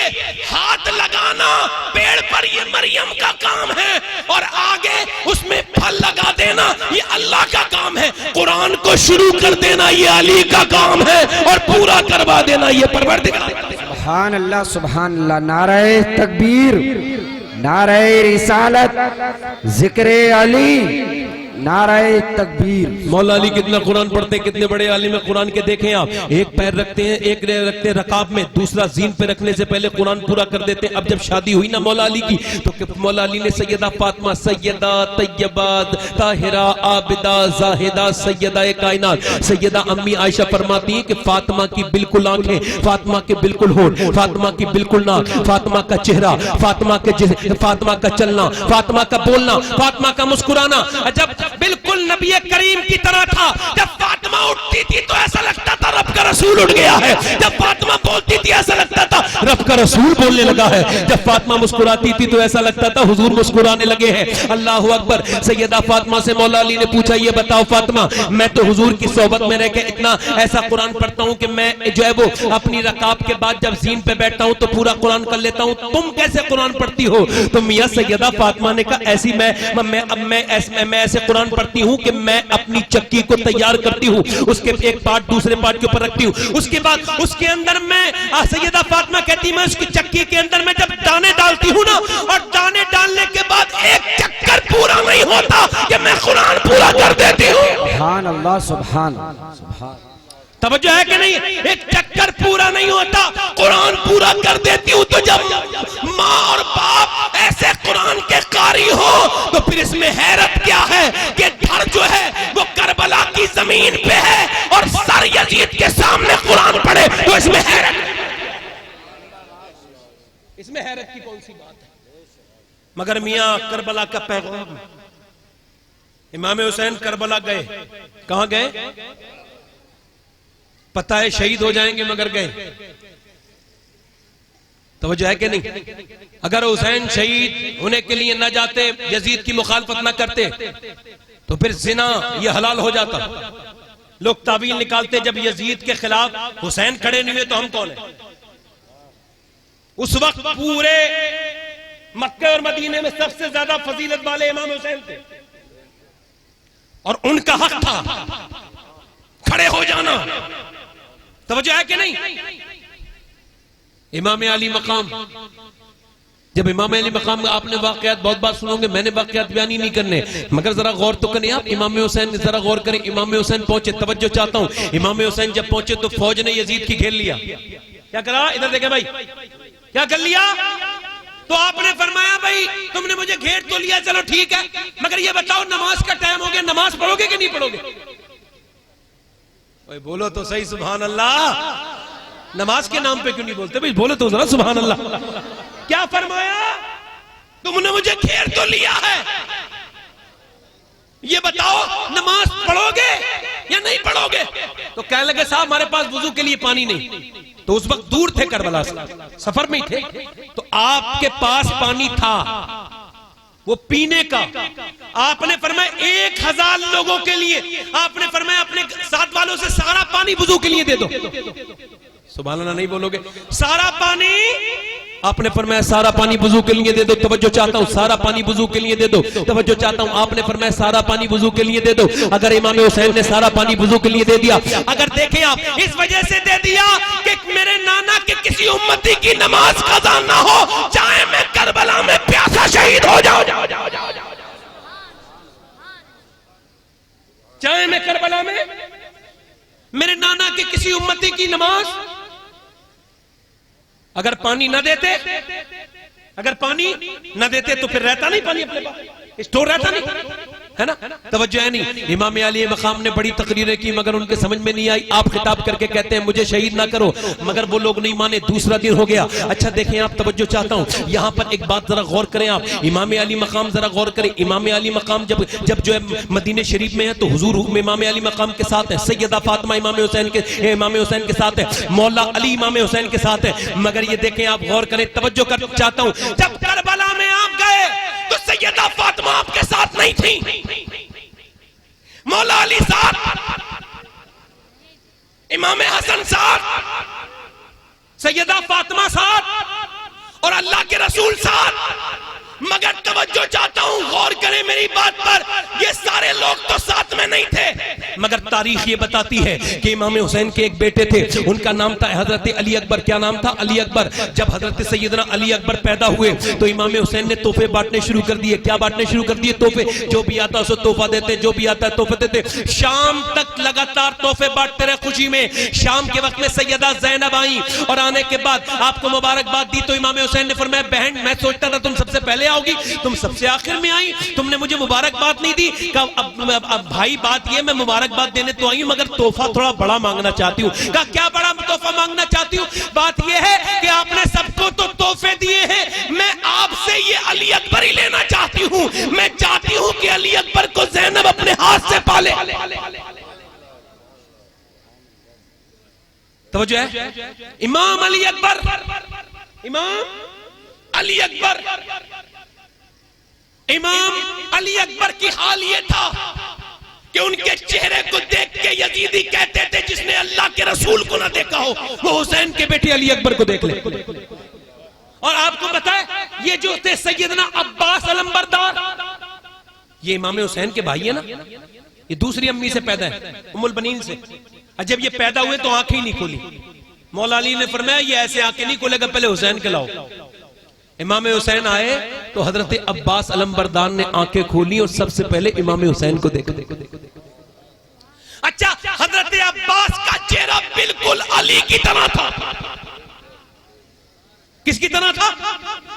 जब अच्छा ये यजीदी कहते थे अगर किसी को यजीद देखना है, वो कहते थे किसी को अली को देखना है, अली को यजीदी कहते थे, अली को देखना है कहां का, तो फिर अब्बास को देख लो। हजरत अब्बास का चेहरा बिल्कुल, ताकत बिल्कुल वही, जोर से बोलो ना सुभान अल्लाह, ताकत बिल्कुल वही, बाजू का रंग ढंग बिल्कुल वही। तवज्जो देखिए आप, अली अकबर में हुजूर की सूरत है, हजरत अब्बास में हजरत अली की सूरत है, और सैयदा ज़ैनब में सैयदा फातिमा ज़हरा की सूरत है। इसमें अल्लाह ने भी दी, अल्लाह जानता था, अल्लाह को पता था, मेरे नबी को भी पता था जब करबला में हुसैन जाएंगे तो फातिमा साथ नहीं होंगी, अली साथ नहीं होंगे। हुजूर जानते थे मैं साथ नहीं होऊंगा, मगर मेरा रब ये चाहता था मैं साथ तो नहीं हूं, मगर मेरे रब की मशीयत ये चाहती थी कि उसके साथ अगर मेरा नबी ना हो तो उसकी तस्वीर अली अकबर के साथ सूरत में हो। जब अली अकबर को देखे तो उसे अपने नाना याद आ जाए, जब अपने भाई अब्बास को देखे तो अपने बाप अली की याद आ जाए, जब वो अपनी बहन ज़ैनब को देखे तो उसे अपनी मां फातिमा की याद आ जाए।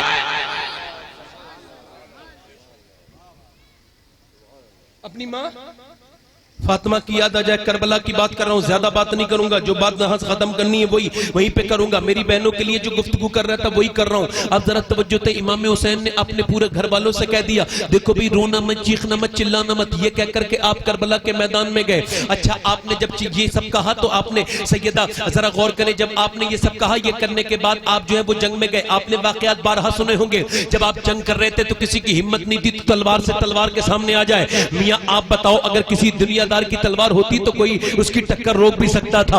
ये तलवार मेरे नबी पाक की थी, जिसे अली को दिया था, जुल्फिकार थी। हजरत मौला अली की तलवार थी। फिर रगों में खून किसका था? इमाम हुसैन के, मौला अली का था। तो अब किसी की हिम्मत नहीं थी तो दूर से बुज़दिलों ने तीर मारा।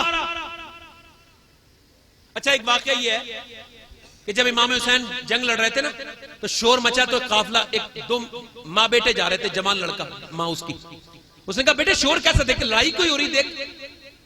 जब बेटा गया तो जाके आके रोने लगा। माँ ने कहा क्या हुआ? कहने लगे माँ पूरे मैदान में लाशें पड़ी हैं। क्या हुआ? कहा अली के घर की सारी कलियां जमीन पे पड़ी हैं।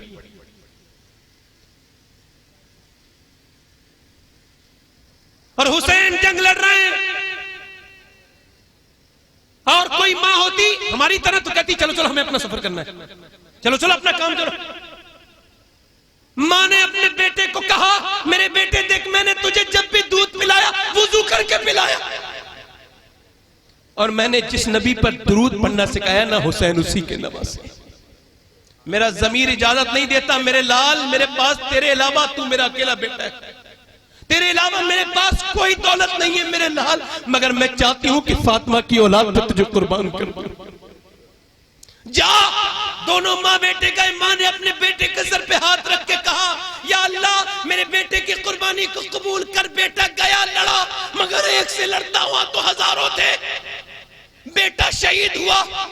तो जब शहीद हुआ, जब बेटा गिरा तो माँ ऐसे करके झोली फैला रही है, और झोली फैला करके कहती है मालिक रब्बुल आलमीन मेरी इस कुर्बानी को अपनी बारगाह में कबूल कर ले। इत्तेफाक ये गर्दन कट के उसकी सर माँ की गोद में आके गिर गया। तो फिर वो रोई नहीं, चीखी चिल्लाई नहीं। अल्लाह, ऐसी भी माएं दुनिया में, चीखी चिल्लाई नहीं, सर को उसने अपनी गोद से उठाया, बाल पकड़े और फेंक के कहा जो चीज हम अल्लाह के नाम पे दे देते हैं दोबारा वापस नहीं लेते।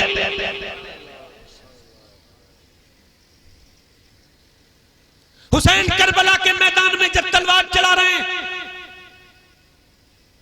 तो एक तीर इमाम अली मकाम के सीने में लगा। खैमा अब तक खामोश था। दुनिया ने ऐसी औरतें आज तक नहीं देखी होंगी जिनके सामने उनके बच्चों को कत्ल किया जाए, उनके घर के लोगों को कत्ल किया जाए, और वो अंदर सजदों में हो, नमाजें पढ़ रही हो, और वो अंदर कुरान की तिलावत कर रही हो। तवज्जो चाहता हूं आएगा, अगर गैरत जागे तो ध्यान दे, गौर करें। जब तीर इमाम के सीने में लगा तो एक हल्की सी चीख सैयदा ज़ैनब की निकली, हाय भाई। इमाम ने घोड़ा वापस मोड़ा, कहा ज़ैनब क्या तुम रोई थी? कहा भाई अब्बास थे तो मुझे, अब्बास भी शहीद हो गए तो आप थे, अली अकबर शहीद हो गए सारे, तो जब आप भी शहीद हो जाएंगे तो मैं अकेली रह जाऊंगी भाई, और आप मेरे भाई हैं, मेरे मां जाए हैं। यार आपने कोई ऐसी बहन देखी है दुनिया में बहन भाई का रिश्ता जैसा ज़ैनब और हुसैन का है? तवज्जो। कहा भाई जब तेरे सीने में तीर लगा तो मुझे तकलीफ हुई है, मेरी आवाज बाहर चली गई। इमाम ने फरमाया नहीं बहन, मैं अपना घर बचाने नहीं आया हूं। नाना की शरीयत यह है कि औरत की आवाज भी औरत है, तुम्हारी आवाज बाहर नहीं जानी चाहिए। औरत की आवाज भी, बोलो सारे लोग बोलो, औरत की आवाज भी। इमाम ये कह करके गए और किसे समझा रहे थे? उस ज़ैनब को जो अपने वक्त की सबसे बड़ी आलिमा, फाजिला, मुफ्तिया, हाफिजा, कारिया है। मगर मियां इमाम जब शहीद हो गए, तवज्जो चाहता हूं सारे लोगों से, बस यहां पे मेरी तकरीर का एंड हो रहा है। इमाम जब शहीद हो गए करबला के मैदान में, सर नेज़े पे चढ़ा दिए गए। अहले बैत के कहां चढ़ा दिए गए? सर नेज़ों पर चढ़ा दिए गए और हुक्म दे दिया गया घोड़े दौड़ रहे हैं जिस्मों पर। और तवज्जो चाहता हूं सारे लोगों की, और गौर करें मेरी बात पर ध्यान दें। उधर से सूरज डूबने लगा, इधर से सैयदा ज़ैनब ने सारी औरतों से कहा, और नबी की घरवालियों देखो वो सूरज डूब रहा है, असर की नमाज कज़ा हो जाएगी, ऐसा करो नमाज की तैयारी करो। तो खाक से तयम्मुम किया, खैमे जला दिए गए, नबी का पूरा घराना चमन नबी को लूट लिया गया है, उजाड़ दिया गया अली का चमन। बच्चों की लाशों पर घोड़े दौड़ रहे हैं। सारे लोग यहां पर एक तवज्जो चाहता हूं आप तमाम हज़रात से, एक एक चीज को नोट कर रहा हूं, बड़े गौर किससे गौर करें मेरी बात पर।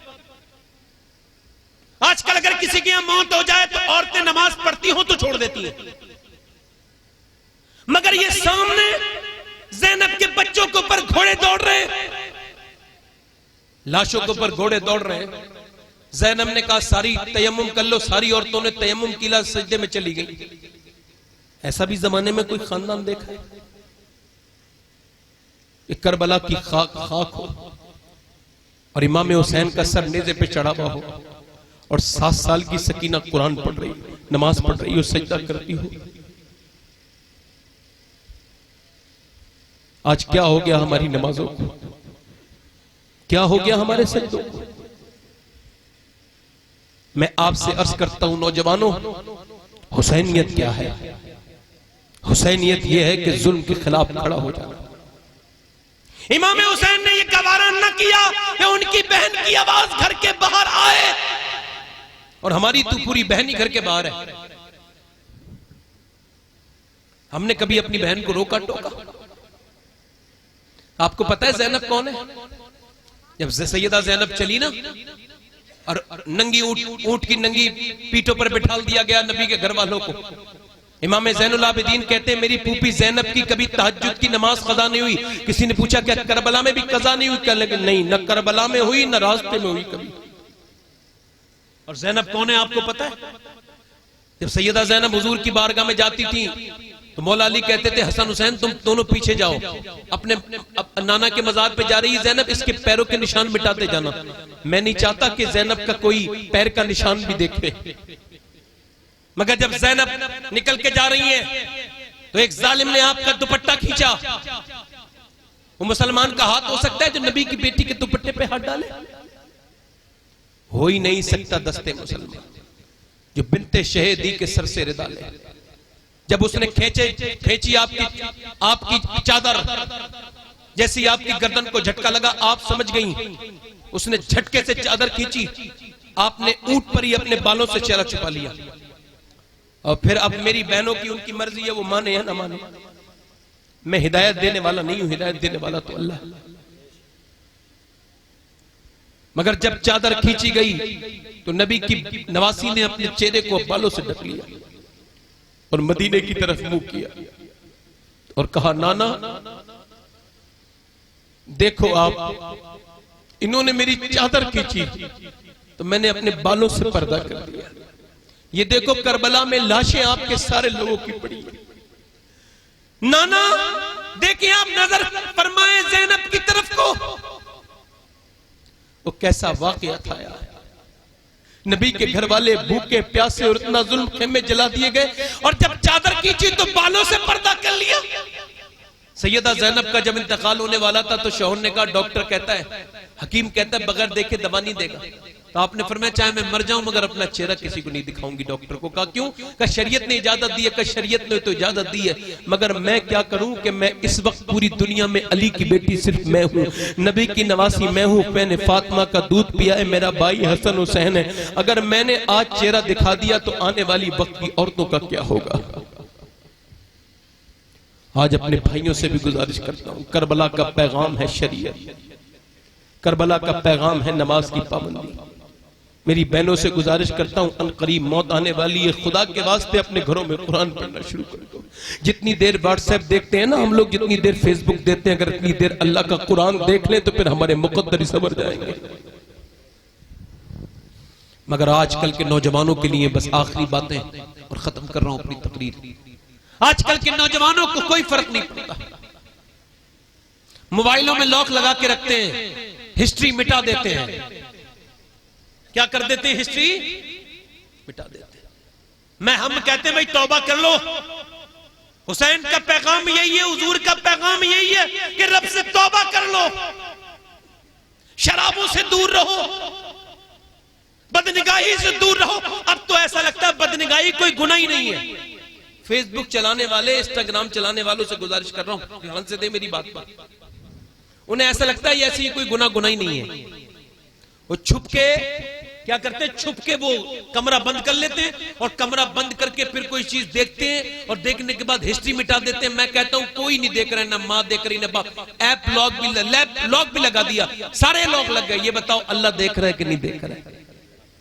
बोलो तो सही है? एक नौजवान लड़के से मैं कहता था यार तौबा कर ले, मान जा, गुनाहों से तौबा कर। नहीं माना। एक दिन क्या हुआ? एक दिन ये हुआ कि एक्सीडेंट हो गया, बेचारा मर गया। मैं उसके घर गया, लोगों ने कहा ना देखो सैयद साहब, इसका चेहरा देखने के लायक नहीं रहा है। मैंने कहा मैं तो देखूंगा, मुझे तो गुस्ल देना है, आखिर मुझे देखना है। तो मैंने जब उसका कफन हटाया तो मेरी चीख निकलने को हुई, उसका चेहरा था ही नहीं। ऐसा एक्सीडेंट हुआ था। उस तकब्बुर में बदमस्त रहने वाले नौजवान का जो ये समझता था कि मैं अभी कुछ दिनों के बाद मरूंगा तो तौबा कर लूंगा, वो नौजवान जो अपने रब को भूल चुका था। उसके चेहरे की हड्डियां ट्रक ने ऐसी पिचाई थी कि वो सड़क पे ही रह गई थी, उसका भेजा पूरा चेहरा। फिर उसका जिस्म यहां से कटा हुआ था। मैंने जब उसका वो पिन्नी वगैरह हटाई, वो सिल के आया था, तो मैंने जब उसके पानी डाला तो मैं रोने लगा। एक साहब कह रहे थे क्यों रो रहे हैं? मैं कहा इस वजह से रो रहा हूं, हुजूर फरमाते हैं जब हाथ उठाता ना गस्साल मुर्दे का, तो वो कहता है आराम से उठा, तेरे उठाने से बड़ी तकलीफ होती है, और हम सबका उठाया जाएगा, हम सबका। मजाक नहीं कर रहा हूं आपसे, मैं लतीफा नहीं बयान कर रहा, कोई अफसाना नहीं, हकीकत बयान कर रहा हूं। मेरा और आपका गुस्ल होगा एक दिन। तो हाथ उठाता ना गुस्ल देने वाला, तो वो मुर्दा कहता आराम से उठा, तेरे उठाने से बड़ी तकलीफ होती है। मैं कहता हूं इसका तो पोस्टमार्टम हुआ है, इसे कितनी तकलीफ हुई होगी। आप क्यों रो रहे हैं? मैं इस वजह से रो रहा हूं, मैं सफर में रहता हूं। मैं अपने रब से कहता हूं या अल्लाह मुझे ऐसी मौत ना आए, ऐसी मौत ना आए कि मेरा पोस्टमार्टम हो। एक दिन मैं नहा रहा था ना, तो आंख में साबुन लग गया। मैंने साबुन तो साफ कर लिया, फिर मैंने कहा यार अब आज तो अपने आप नहा रहा तो साबुन साफ कर लिया, कल जब तख्ते गुस्ल पे रखा होऊंगा और आंख में जब मेरे साबुन लग गया तो मैं ये भी नहीं कह पाऊंगा यार गुस्ल देने वाले 2 लोटे इधर भी डाल दे। हजरत अबू हुरैरा का इंतकाल हो रहा था तो थर थर कांप रहे थे, रो रहे थे। किसी ने पूछा क्यों रो रहे हैं? कहने लगे मेरे बारे में मेरा अल्लाह फैसला करने वाला है कि मैं जहन्नमी हूं या जन्नती हूं। तो मैं कह रहा हूं मेरे रब मुझे माफ कर देना, जहन्नम से आजाद कर देना और जन्नत अता कर देना। अबू हुरैरा, हम सबको मजाक समझते हैं। जनाजा उठता है, अब्दुल्ला बिन मुबारक का जनाजा, इंतकाल होने वाला तो बीबी रो रही थी, माँ भी रो रही थी और बच्चे भी रो रहे थे। आपने फरमाया अम्मी से अपनी, और भी तो तुम्हारे बच्चे हैं, रोती क्यों हो मेरे लिए? तो कहने लगी तेरे जैसा कोई बच्चा नहीं, तू मेरा बहुत केयर करता है, ख्याल रखता है।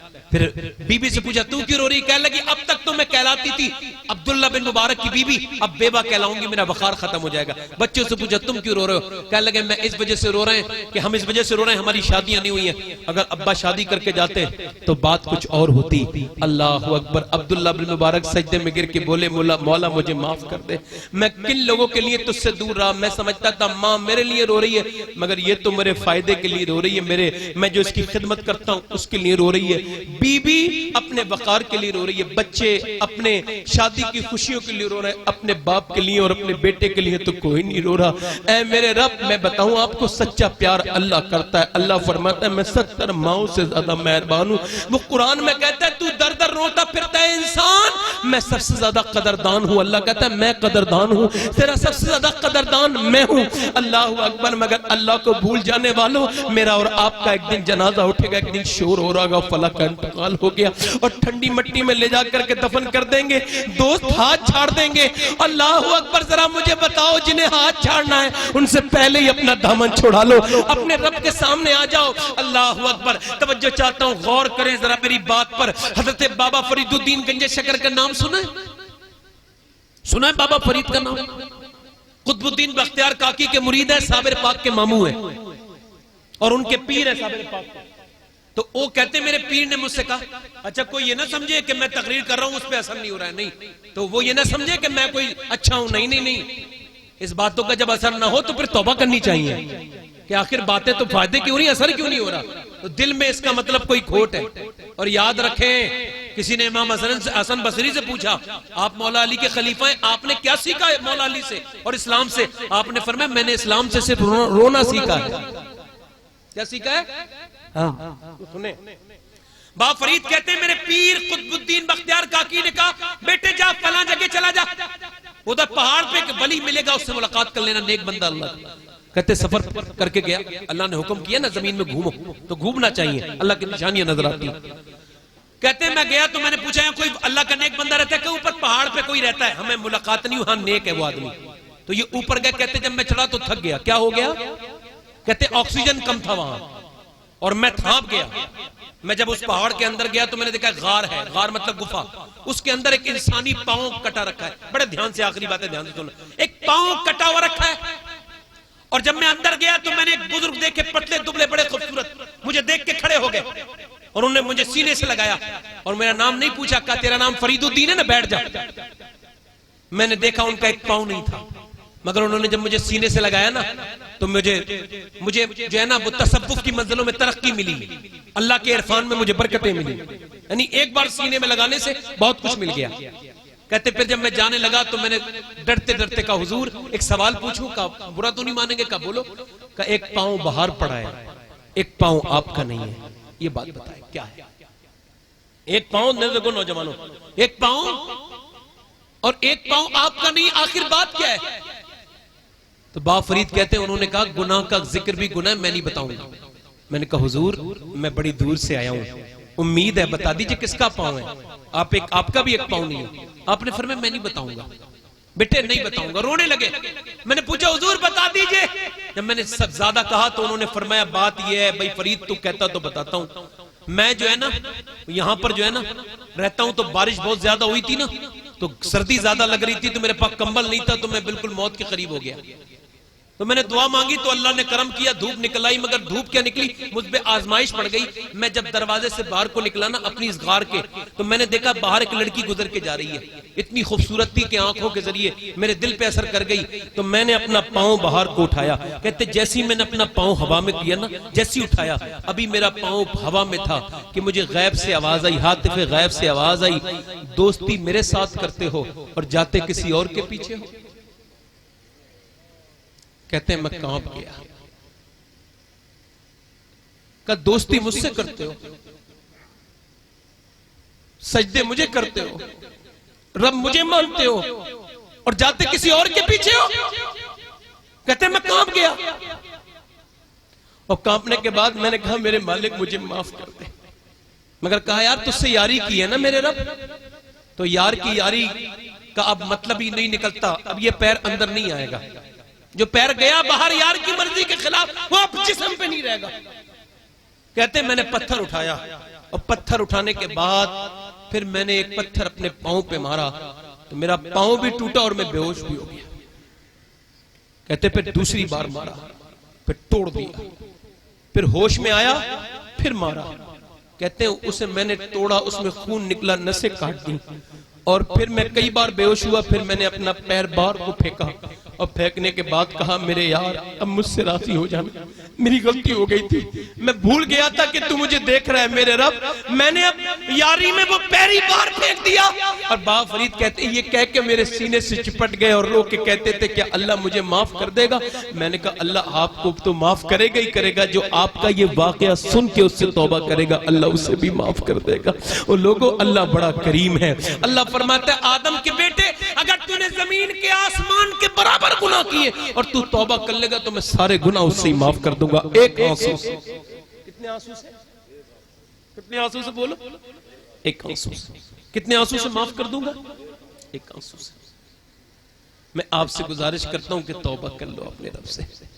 देखो कितने भी गुनाह किए ना तो तौबा कर लो। इधर देखो तौबा करने वाले पर उसकी मेहरबानियां हैं। हसन बसरी तकरीर करते थे, एक औरत बैठी रहती थी। सुन रहे हैं आप लोग? ध्यान में समझ में आ रही मेरी बात? समझ में आ रही मेरी बात?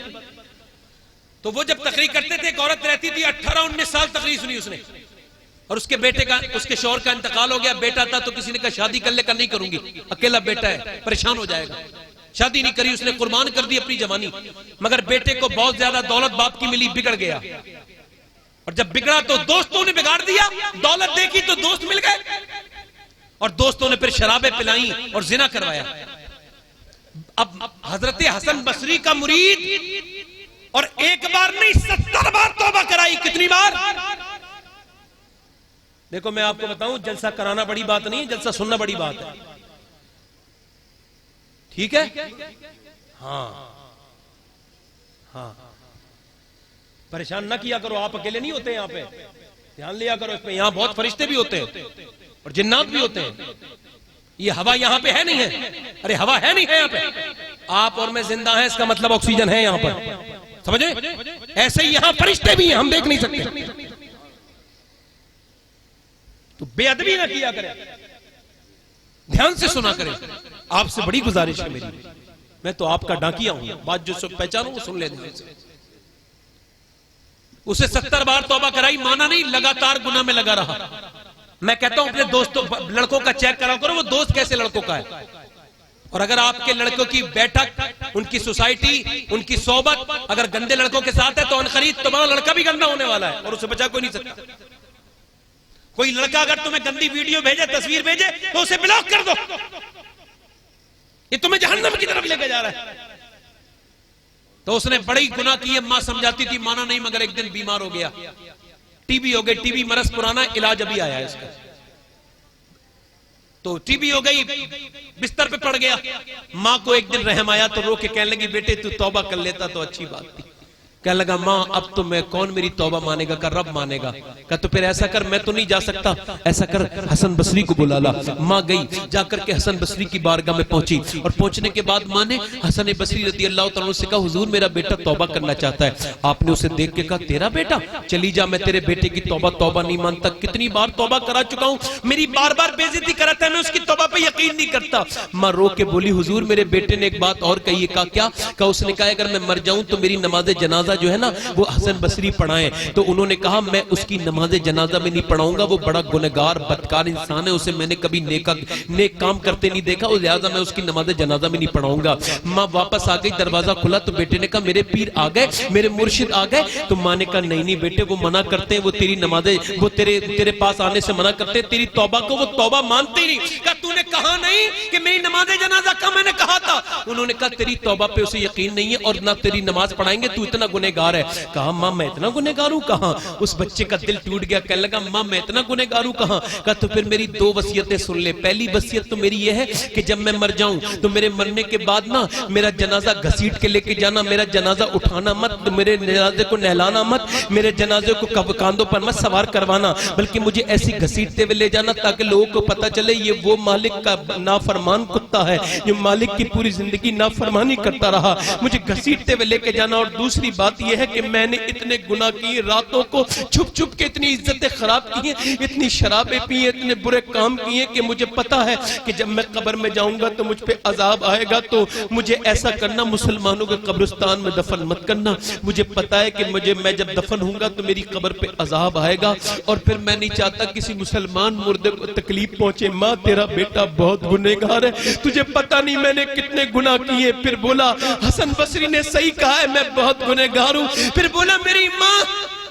मैं सच्ची बात कह रहा हूं, अगर हसन बसरी भी अगर मुझे तौबा करा देते तो मैं असली में मान जाता, तबीयत ठीक हो जाती, फिर भी गुनाह नहीं करता।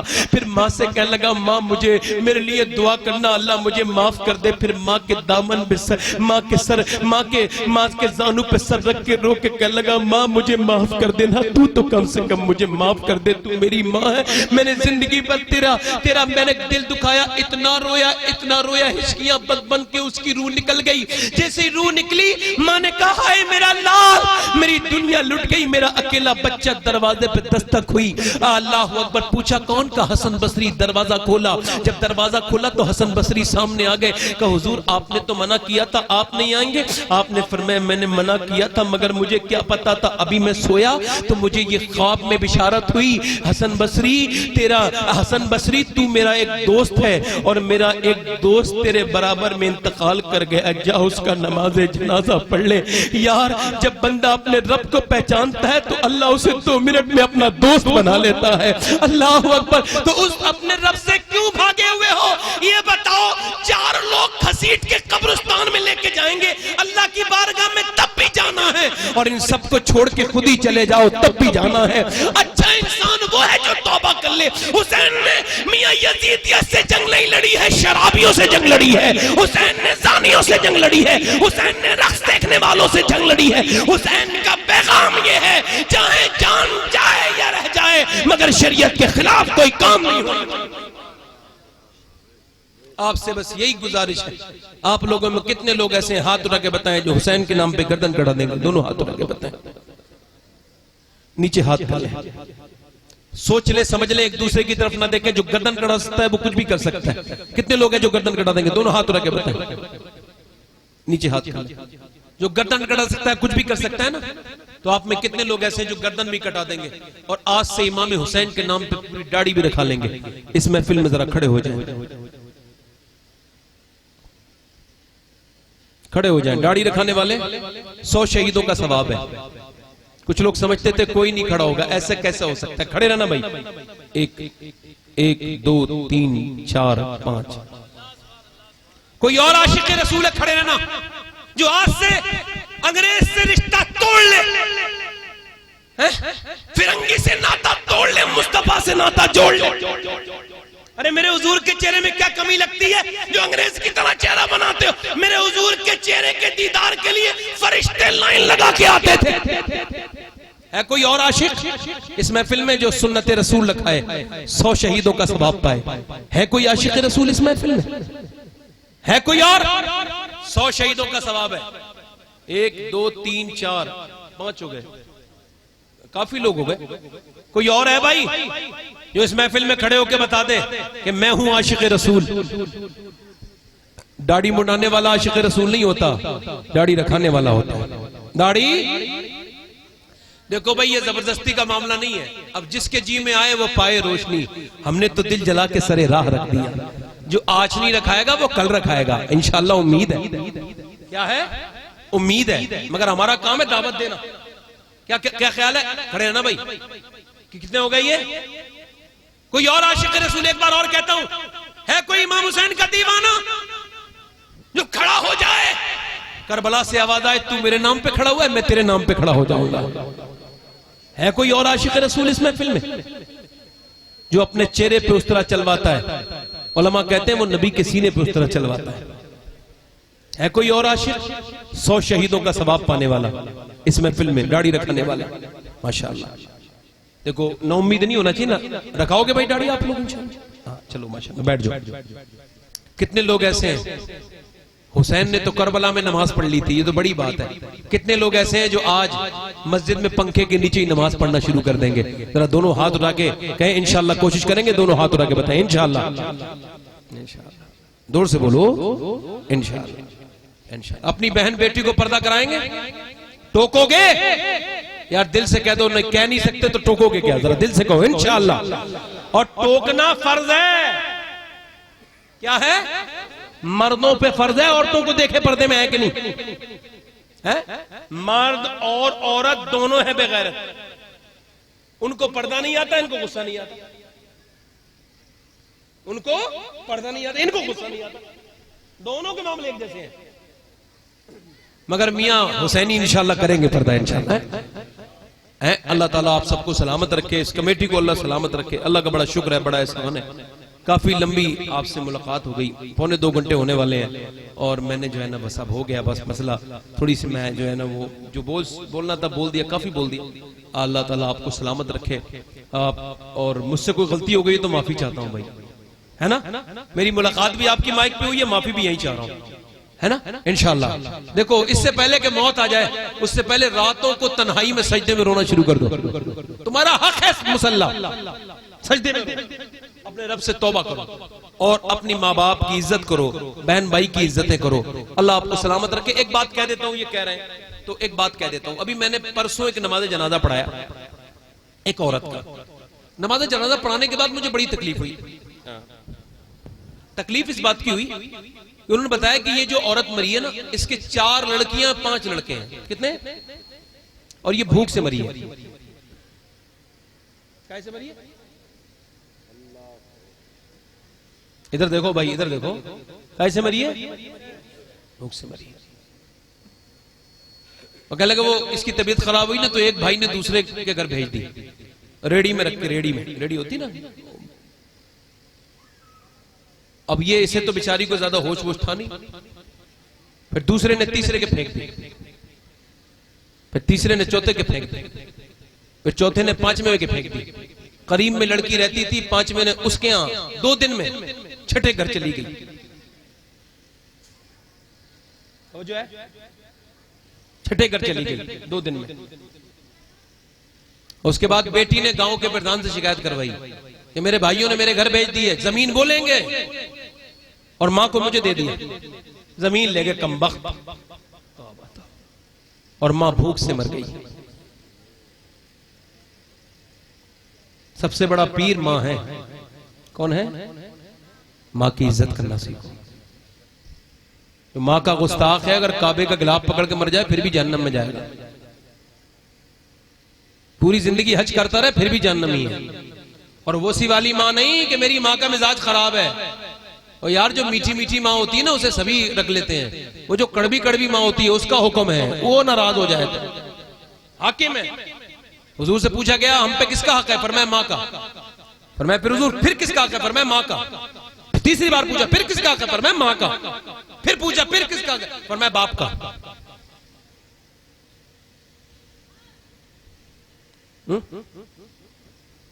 आज माँ बाप की कोई इज्जत ही नहीं। मर गए तो कब्र की ठंडी मिट्टी से लिपट के रो रहे, और जीते जी उससे बात नहीं करते थे। माओ की इज्जत करो, बाप की इज्जत करो। बाप एक बार चला जाए, बीबी 10 मर जाएंगी ना तो 11वीं आ सकती है, मगर एक माँ का इंतकाल हो जाए पूरी दुनिया में न दूसरी माँ मिलेगी।